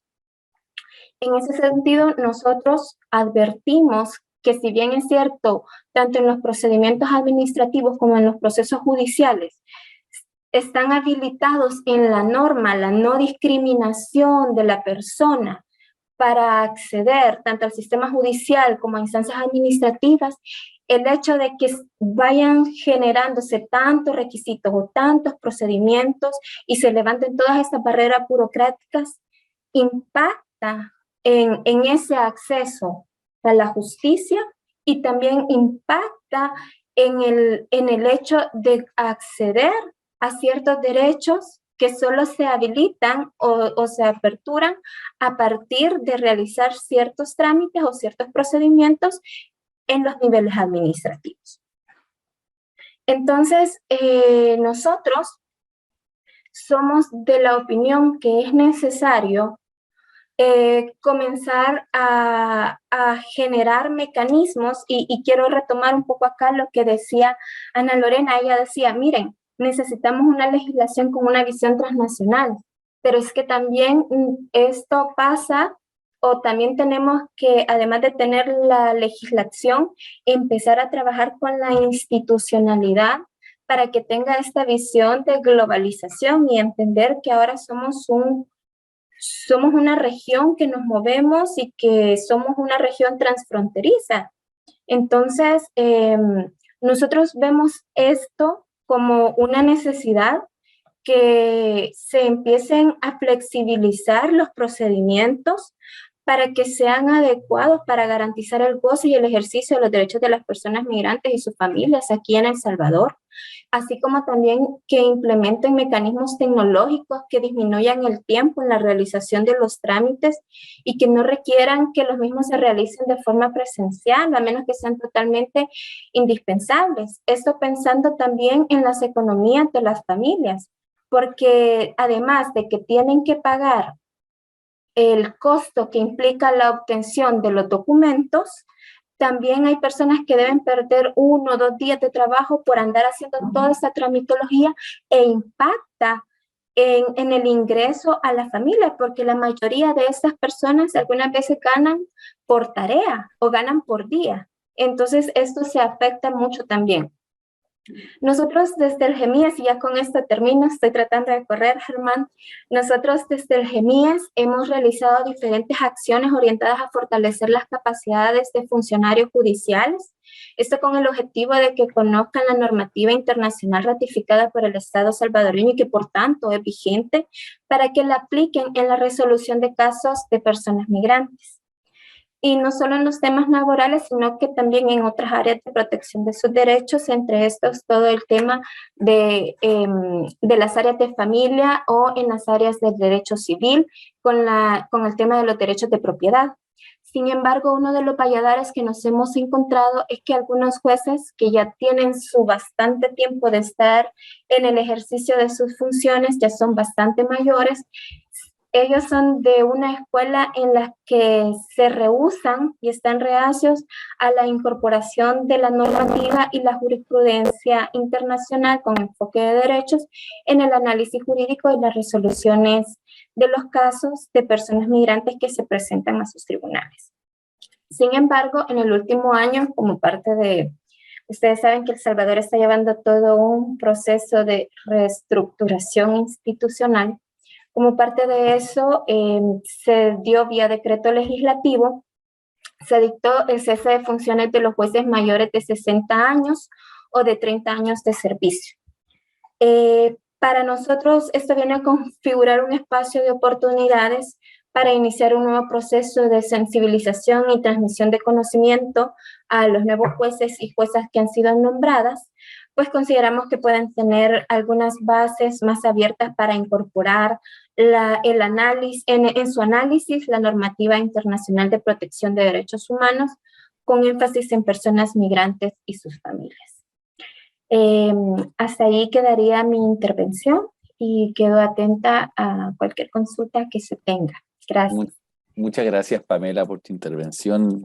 Hemos visto que se mencionan algunos temas que ya habían salido, ¿cierto? El tema de la dificultad de la documentación es un tema, yo creo que no solamente de Centroamérica o de México, sino que también de América del Sur, y hemos visto cómo eso es un gran obstáculo que muchas veces se requiere la voluntad de los estados para subsanarlo. Quiero dejar, desde ya los invito a hacer las preguntas a través del chat. En el chat se han compartido algunos documentos, etcétera, así que por favor los invito a revisar. Y ahora quiero presentar a Ana Méndez Chicas. Ana es licenciada en Ciencias Jurídicas y Sociales, abogada y notaria por la Universidad de San Carlos de Guatemala. Cuenta con experiencia en el sector público y organismos internacionales en temas relacionados con cooperación internacional, migración laboral y trabajo decente. Actualmente está a cargo del proyecto Implementación de la fase 11 del componente de migración laboral del Programa Regional sobre Migración ejecutado por la Organización Internacional del Trabajo. Ana, te entrego la palabra para que nos cuentes cuál ha sido tu experiencia desde la Organización Internacional del Trabajo, cuáles han sido las lecciones aprendidas y cuáles son las prioridades en materia de protección de la población en situación de movilidad en América Central. Adelante, Ana, con tu tiempo. Muchas gracias. Bueno, muchísimas gracias. Quiero iniciar agradeciendo la oportunidad y el espacio de compartir en este foro que realmente ha sido muy interesante, y creo que las distintas perspectivas que se han planteado desde la visión del CEJA que hoy nos convoca, pero también de las panelistas que me han antecedido en el uso de la palabra, pues podemos ver que hay una agenda común y sobre todo un compromiso desde las instituciones, organizaciones u organismos de trabajar en favor de la justicia para las personas migrantes. En el contexto que yo voy a abordar y muy desde el mandato de la OIT, pues básicamente yo lo voy a enfocar en las personas trabajadoras migrantes, no en el contexto general de las personas en situación o en contexto de movilidad, sino que básicamente las personas trabajadoras migrantes. Y como bien se mencionaba al inicio del seminario, pues hay, según las estimaciones, un aproximado de 272 millones de personas migrantes, de las cuales 245 millones son migrantes con más de 15 años de edad, eso significa en edad legal de trabajar, y de este total de personas migrantes, 169 millones de personas son trabajadores migrantes, de las cuales pues un 58.5% corresponde a hombres y un 41.5% a mujeres. Y por lo tanto, entonces la migración es también un tema de los mercados laborales, y cualquier estrategia para poder promover una migración segura y abordar las causas fundamentales, pues se debe tener en el núcleo a las personas trabajadoras. Y entonces, al partir de ese contexto de las personas trabajadoras y cómo se acceden a estos servicios o a estos empleos a través de los servicios públicos de empleo, pero también a través de las agencias de empleo privadas, y que cuando estos dos actores en el mercado global pues están debidamente regulados, pues el funcionamiento de este mercado laboral es eficiente y por lo tanto logran coincidir en esos puestos de trabajo disponibles también con los trabajadores adecuadamente calificados.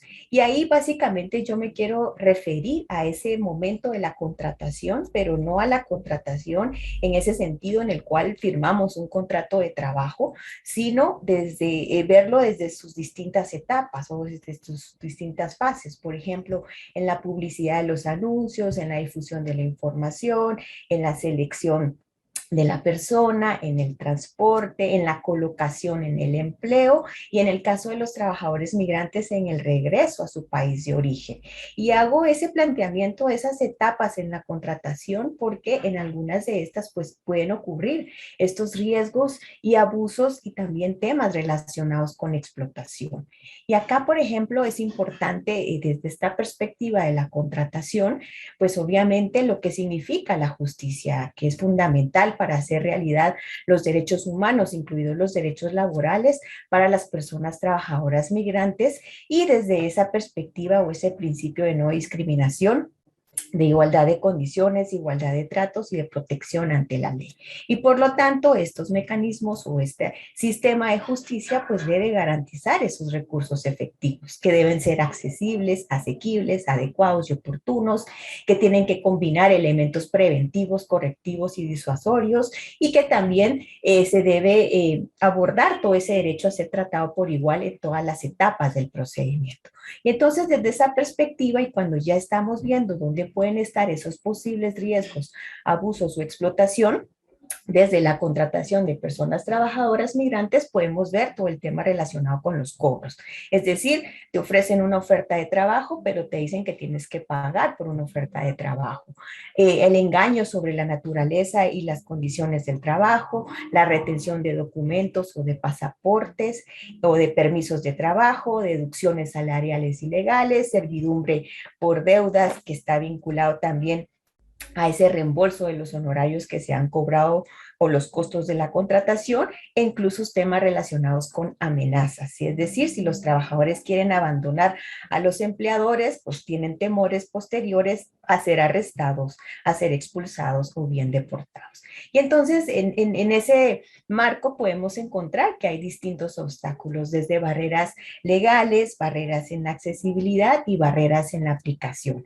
Y si vamos al caso de las mujeres, es decir, de las trabajadoras migrantes, pues entender que también la dinámica del mercado tiende a centrarlas en sectores informales u ocupaciones aisladas, por lo tanto pueden estar siendo mayormente víctimas de abusos laborales, físicos, psicológicos, incluso violencia sexual, y también por lo tanto pueden recibir una protección legal limitada y se enfrentan entonces a obstáculos y restricciones adicionales para ese acceso a la justicia. Desde la perspectiva de la OIT en el tema de justicia y para personas trabajadoras migrantes y desde el enfoque del tripartismo que la OIT promueve, es decir, esas relaciones con los actores del mundo del trabajo, con los gobiernos, con los empleadores y con las organizaciones de trabajadores o sindicatos, pues básicamente nosotros estamos enfocándonos en tres grandes temas. El primero, en eliminar el trabajo forzoso. El segundo es en proteger a las personas trabajadoras migrantes del pago de tarifas de contratación, y el tercero en cómo se regulan las prácticas de agencias de contratación. Y luego pues hay una normativa específica, normas internacionales de trabajo, en donde pues se aborda esta temática, pero también hay una serie de instrumentos internacionales que también detallan toda una visión de acceso a la justicia para personas trabajadoras migrantes. Y desde esa perspectiva de cómo estos tres grandes temas se necesitan abordar, pues también hay propuestas para la acción, propuestas para los gobiernos en donde se necesitan establecer leyes laborales nacionales, por ejemplo, con igualdad de trato, donde haya una resolución oportuna de las quejas, en donde se pueda establecer una responsabilidad conjunta y solidaria por los delitos relacionados con la contratación que hayan sido cometidos por los reclutadores laborales o los empleadores, como en los acuerdos laborales se incluyan disposiciones sobre solución de controversias o acceso a la justicia o fortalecer la asistencia consular. Por ejemplo, aquí menciono algunas.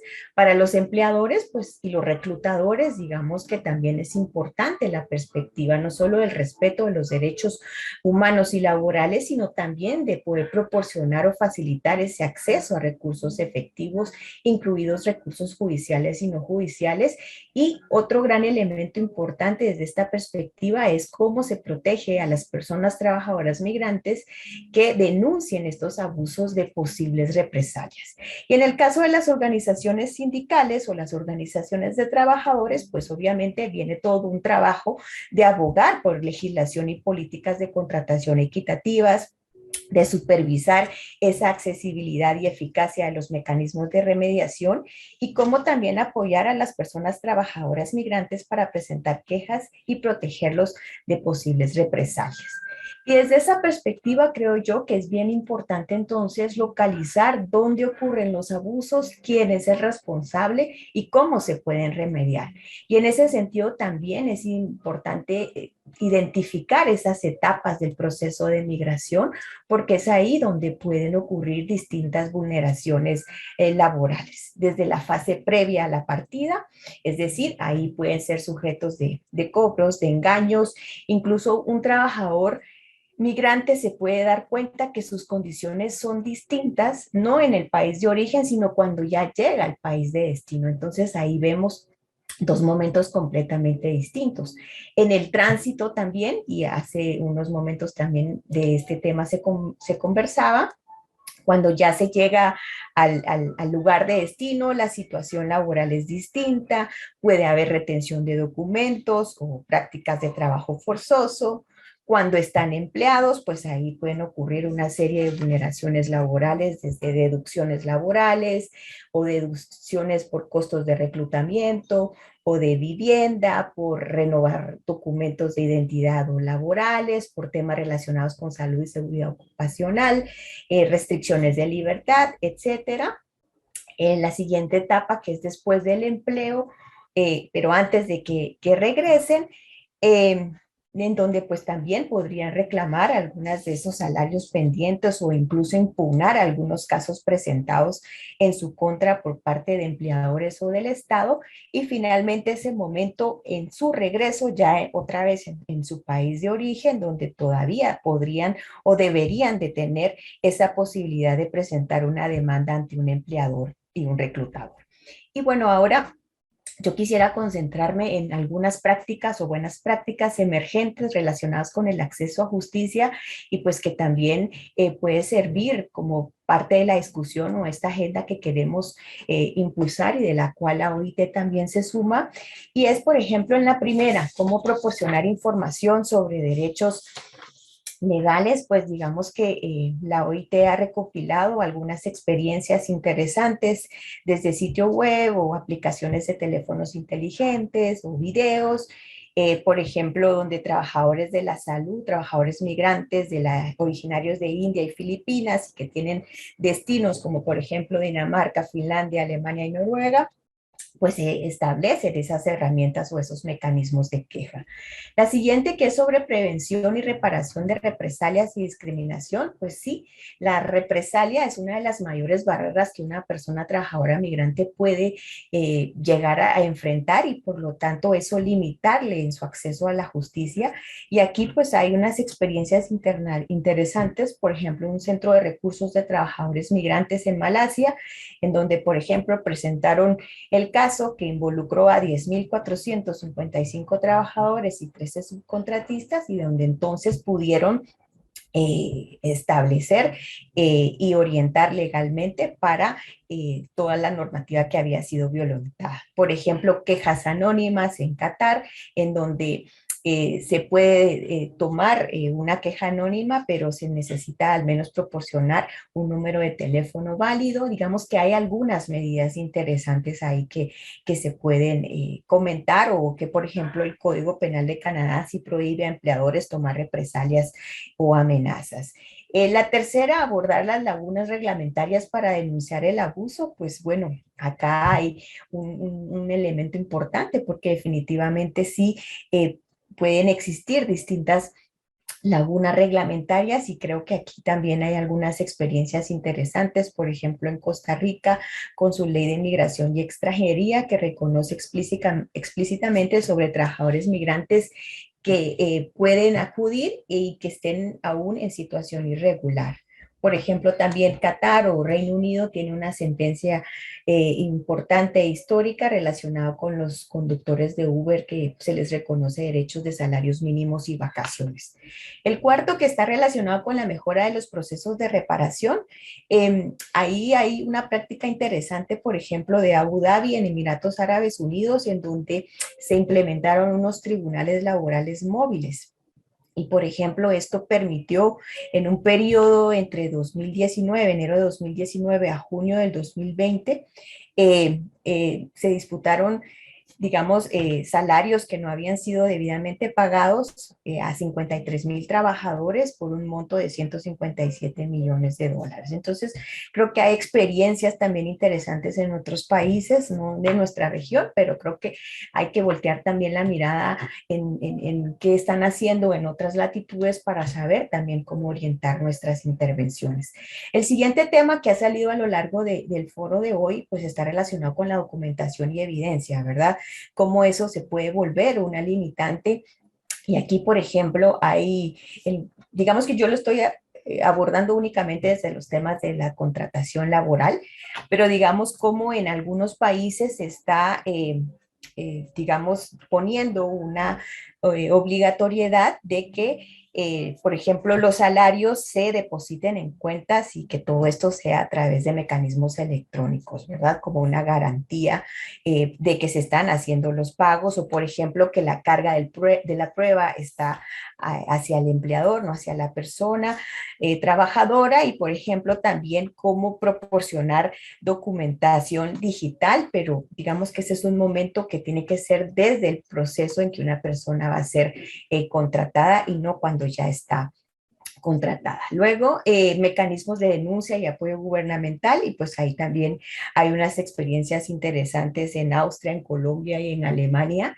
Y finalmente, ya para ir terminando, las cuestiones relativas a la competencia transfronteriza. Ahí creo que también es un tema de relevancia que ha surgido en este espacio que hoy nos ha convocado y, por ejemplo, aquí comentar que en el 2015 la OIT hizo un estudio sobre los acuerdos bilaterales en materia laboral y se analizaron 147 acuerdos bilaterales y de estos solo 36 acuerdos, es decir, un 25% hacía referencia a procedimientos de resolución de disputas o acceso a justicia. Entonces, hay toda una agenda ahí importante por promover. Y el otro tema está relacionado a esa falta o pérdida del estatus legal, es decir, si denuncio y pierdo mi trabajo, por lo tanto puedo perder mi estatus de trabajador temporal o legal en el país y por lo tanto eso puede generar también algunas limitaciones, pues ahí creo yo que también hay unas experiencias interesantes y creo que aquí podemos involucrar, por ejemplo, a otras áreas de los ministerios de trabajo como son las inspecciones del trabajo, en donde, por ejemplo, son temas que se necesitan manejar con cierta cautela porque definitivamente un inspector de trabajo, su obligación o su fin o su rol, pues es supervisar y proteger los derechos de los trabajadores y sus condiciones de trabajo en los lugares de trabajo y no aplicar leyes de migración. Entonces también ahí hay un tema importante para el análisis y para el debate y también, por ejemplo, hay tribunales en Alemania y en Corea que no están obligados a verificar el estado de residencia del trabajador ni tampoco a denunciar ante autoridades de migración si la situación es irregular. Y entonces yo voy a compartirles esta presentación. Aquí del lado izquierdo hay varios recursos virtuales para la consulta, desde algunas pues, prácticas que hemos implementado en el corredor Guatemala-México sobre contratación laboral desde la perspectiva de la contratación equitativa, pero también Knowledge Hub sobre contratación equitativa que es muy reciente por parte de la OIT y lo pone a disposición, pero hay un documento muy extenso que profundiza sobre estas prácticas que recién expuse sobre acceso a la justicia para trabajadores migrantes, así que yo les animo a consultarlos, a leerlos y sobre todo reiterar nuestra disposición como OIT de seguir acompañando este esfuerzo que creemos necesita hacer una acción coordinada, una acción desde una agenda común que nos permita entonces generar esos mecanismos, esas herramientas que puedan garantizar ese acceso a justicia a trabajadores migrantes. Gracias. Muchas gracias, Ana, por tu exposición. El compartir las buenas prácticas creo que es fundamental. Ojalá podamos y vamos a disponibilizar la presentación de Ana para todos, por eso es importante que se registren en el link que está en el chat. Y cómo esas buenas prácticas podemos replicarlas, ¿cierto? Adaptarlas a la realidad de nuestros países y poder replicarlas y con constantes procesos de mejora continua y evaluación, cosa de ir superando cualquier dificultad o nudo crítico en el proceso. Bien, la última exposición, pero no por eso la menos importante de esta jornada, es de Gabriela Mundo. Tengo el agrado de presentar a Gabriela, que es abogada, magíster en Derecho Constitucional, con amplia experiencia en diversas instituciones del sistema de justicia guatemalteco y en organizaciones de sociedad civil relacionadas al Estado de Derecho y acceso a la justicia. Actualmente es directora de Cooperación y Relaciones Internacionales de la Procuraduría de los Derechos Humanos de Guatemala. Gabriela, te entrego la palabra para que en 5 o 10 minutos nos puedas exponer respecto de tu experiencia desde la Procuraduría y el acceso a la justicia frente al fenómeno de movilización colectiva. Adelante, Gabriela. Muchas gracias, Germán. Buenas tardes a todas y a todos. Agradezco la invitación que el CEJA nos extiende el día de hoy para discutir sobre el acceso a la justicia y las personas migrantes. Yo conversaré desde la experiencia que tenemos en las instituciones nacionales de derechos humanos. Las instituciones nacionales de derechos humanos somos órganos estatales que tenemos mandatos ya sea constitucionales o legislativos que nos dan el mandato de promover y proteger los derechos humanos de las personas. En ese uso de ese mandato tenemos una amplia gama de actividades que podemos hacer para permitir o para facilitar el acceso a la justicia de las personas migrantes. Una de ellas es la educación en derechos humanos. Creo que Ana Lorena se refería en su exposición a que muchas personas no saben que tienen derechos, muchas personas migrantes no saben que tienen derechos. Entonces, desde las instituciones nacionales de derechos humanos, nos encargamos de trabajar ya sea individualmente o a través de alianzas con organizaciones de sociedad civil e incluso entre las instituciones nacionales de derechos humanos, de promover y difundir los derechos de las personas que se encuentran en tránsito en el territorio guatemalteco, salvadoreño, hondureño. Entonces, esa es una de las actividades que creo que en las que nos tendríamos que enfocar muchísimo más. Hace un par de años hubo una caravana migrante que atravesó el territorio guatemalteco, que estaba conformada por migrantes hondureños y salvadoreños, pero también de otras nacionalidades, y lo que buscaban era llegar a Estados Unidos. En ese marco, dentro de las instituciones nacionales de derechos humanos, tenemos una asociación que se llama la Federación Iberoamericana del Ombudsman, donde tenemos un protocolo de actuación en casos de atención a personas migrantes. Esos protocolos nos permiten tener mecanismos ágiles de comunicación que nos permiten trasladar algunas situaciones que pueden ser de relevancia o de urgencia en la que necesitamos información sobre qué está pasando a las personas que están en estos fenómenos de movilización masiva. Entonces, en esos fenómenos lo que hacíamos era trabajar conjuntamente en un chat de WhatsApp, en correos electrónicos, intercambiábamos información general sobre quiénes eran las personas que venían en la caravana, documentando si era posible, cuántas personas, la situación de estas personas, si se encontraban en algún grupo con especial vulnerabilidad o si necesitaban alguna atención en particular.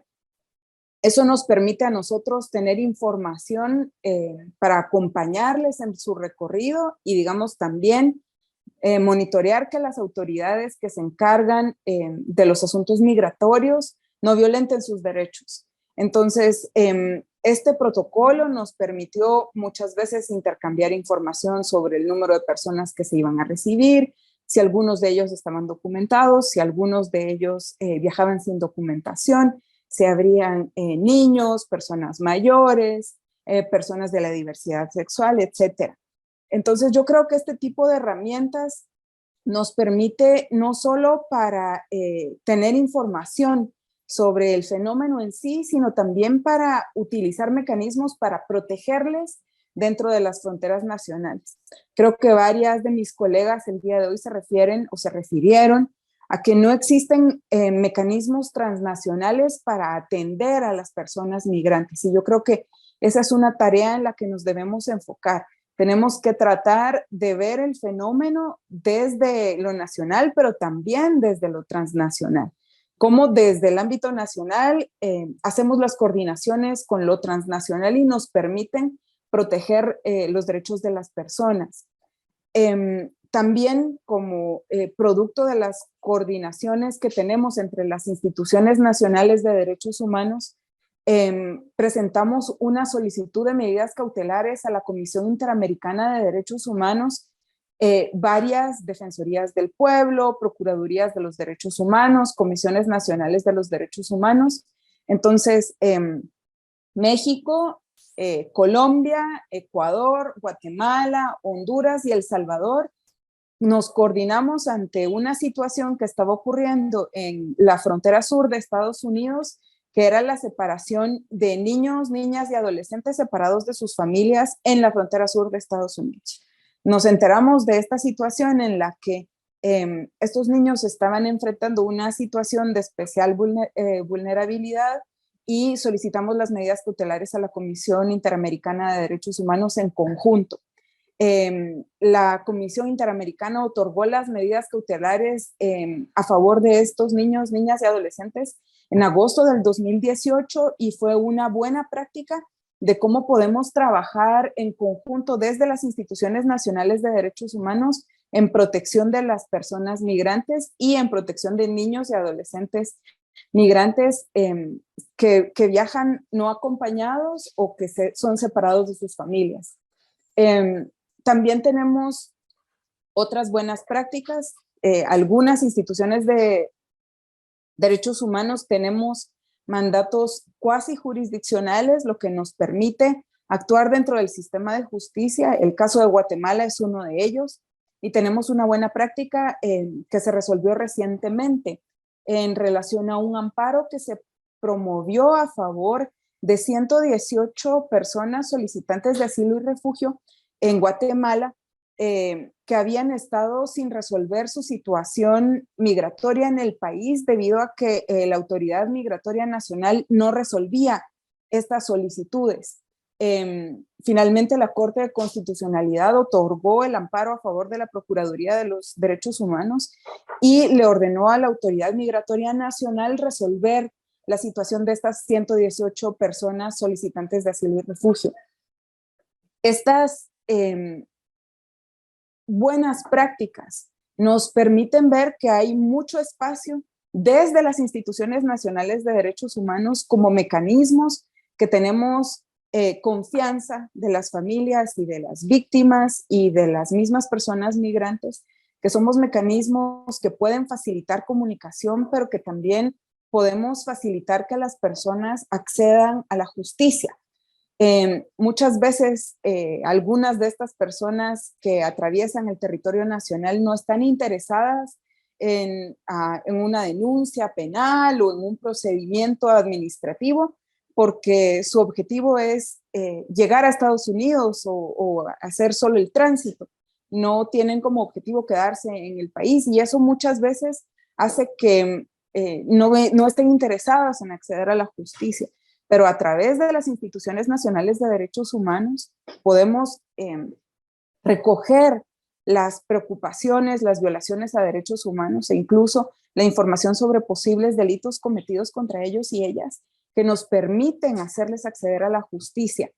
A mí me parece que hay mucho espacio de coordinación, de diálogo entre las organizaciones de sociedad civil y entre las instituciones nacionales de derechos humanos que nos permitirían avanzar en la búsqueda de justicia para las personas migrantes y para sus familias, así también para las personas desaparecidas en tránsito. Me parece que esta es una experiencia que nos permite intercambiar desde lo que estamos haciendo en nuestros espacios de trabajo y que nos van a permitir hacer coordinaciones importantes. Entonces, le agradezco nuevamente al CEJA la oportunidad de conversar el día de hoy. Muchas gracias. Muchas gracias, Gabriela, por tu exposición.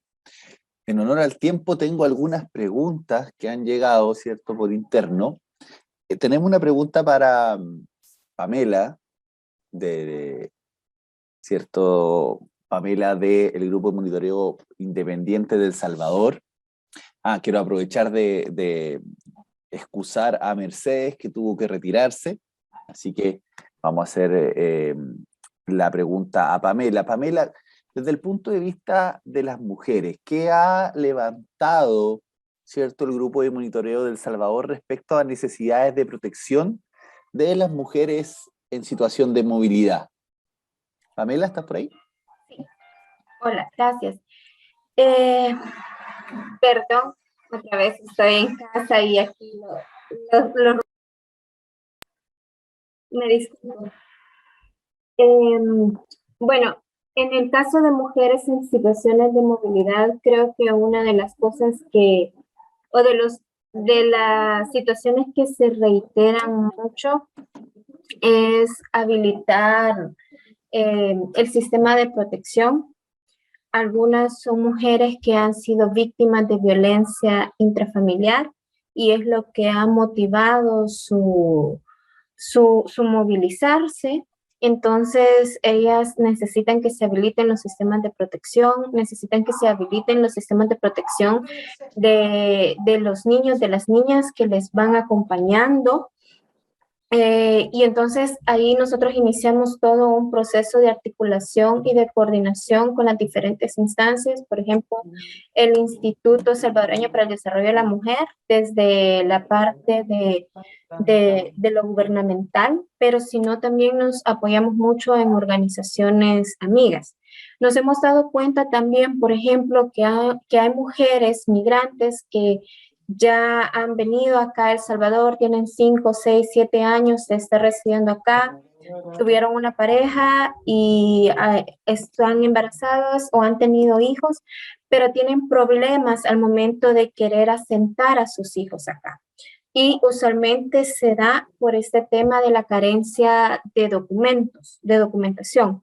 Entonces pasa mucho que apoyamos en la obtención de las partidas de nacimiento de las mujeres o de los documentos que acrediten su nacionalidad para poder hacer estos procesos de registro de los niños, de las niñas, hijas de estas mujeres, que usualmente resultan ser también registros tardíos. Por lo tanto, no pueden seguir el proceso normal establecido para el registro del estado familiar, sino que se tienen que ir vía de un subsidiario, de un proceso subsidiario de nacimiento. Entonces, esto significa entrar a un proceso judicial, pero de jurisdicción voluntaria. Entonces, estas son algunas de las cosas que nosotros nos encontramos acá, particularmente con el tema de mujeres.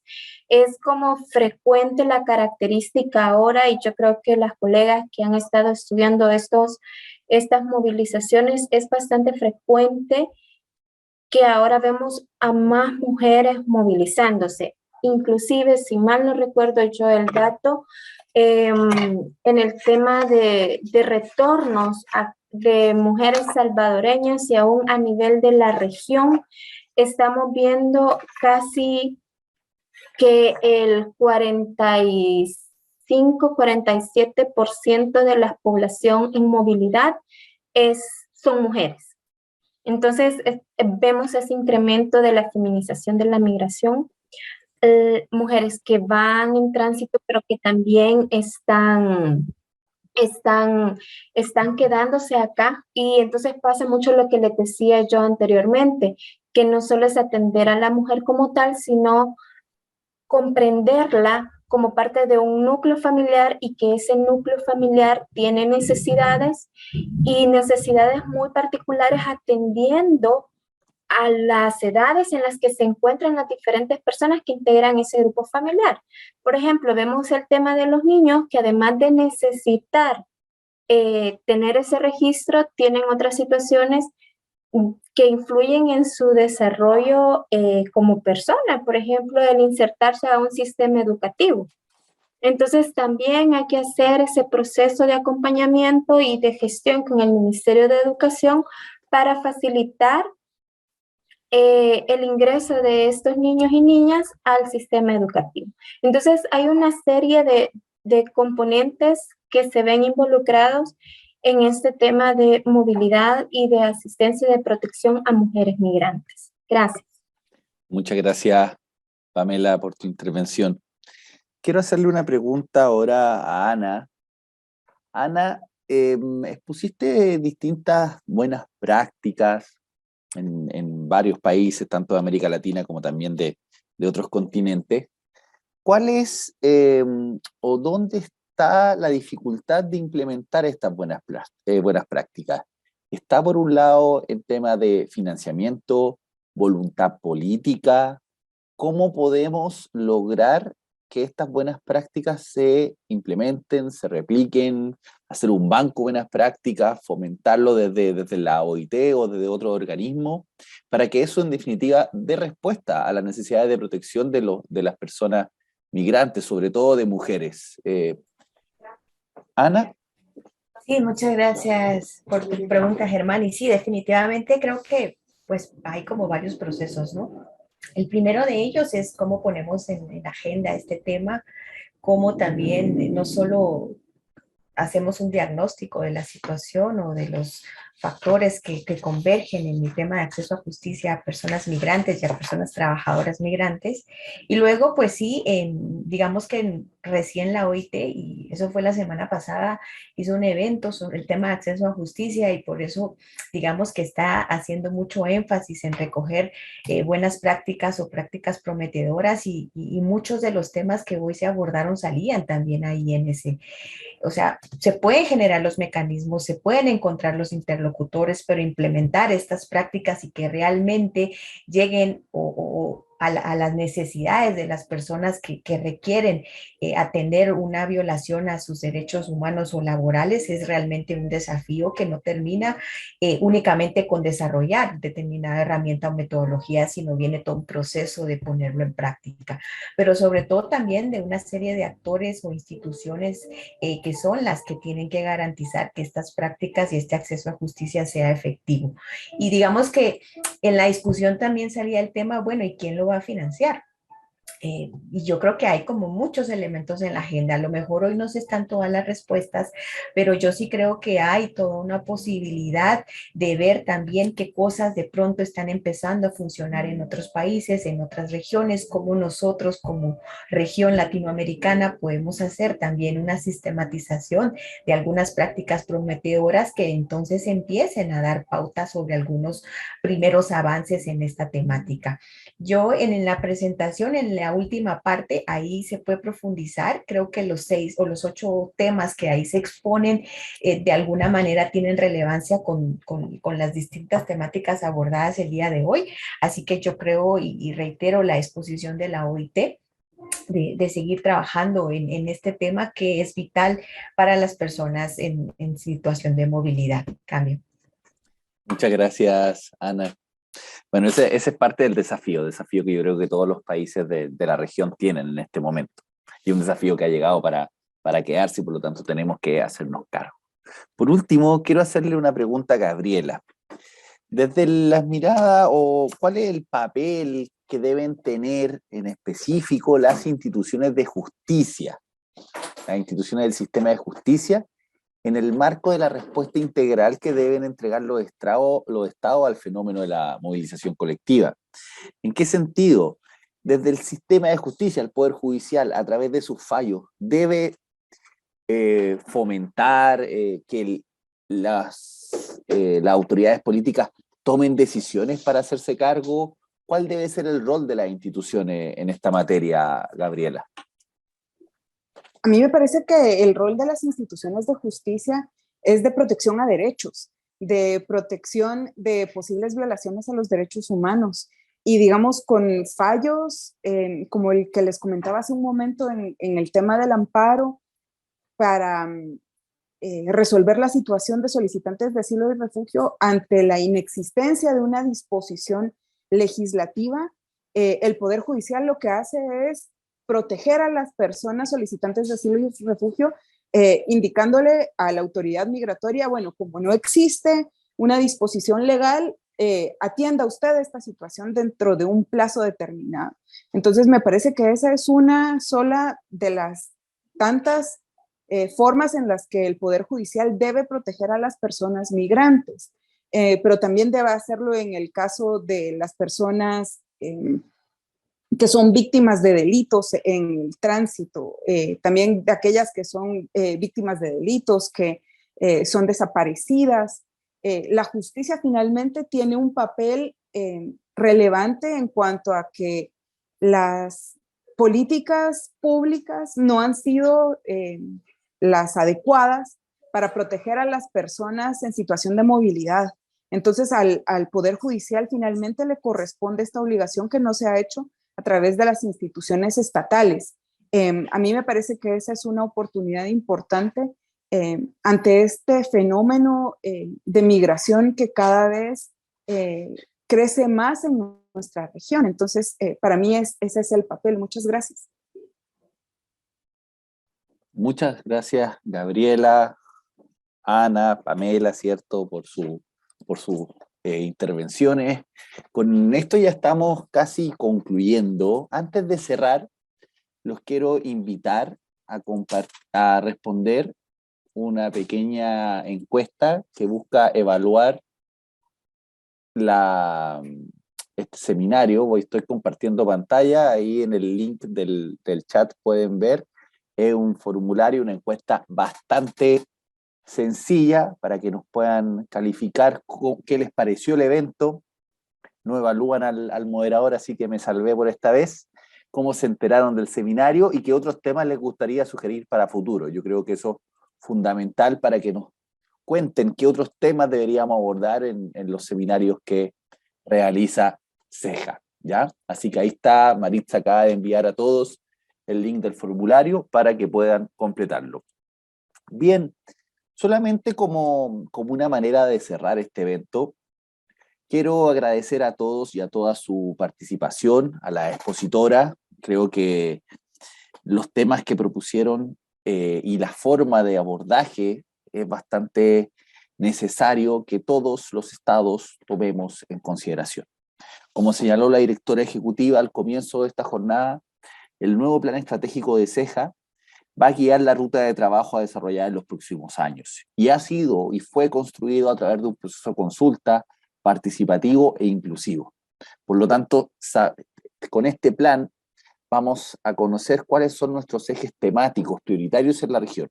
Y uno de ellos dice relación con el acceso a la justicia, sobre todo en personas en situación de vulnerabilidad como son las personas migrantes. Por eso es fundamental que como CEJA tengamos estas conversaciones para que entre todos, como continente, hagamos frente a este desafío. La migración, la movilidad es un tema que en un principio no estaba considerada en nuestra legislación y en los tratados internacionales, como lo señalaron en el día de hoy. Sin embargo, es necesario que vayamos en conjunto haciéndonos cargo de esta materia, siempre pensando en la visión de la movilidad como un derecho humano, en la protección de los derechos de todas las personas, independientemente de su nacionalidad o donde se encuentre, por una situación determinada. Así que en nombre de CEJA, quiero agradecer a la expositora y a los asistentes a este evento. Esperamos que esta actividad haya sido de su agrado y que tengan un buen cierre de jornada. Muchas gracias y nos veremos en una próxima oportunidad. Hasta pronto.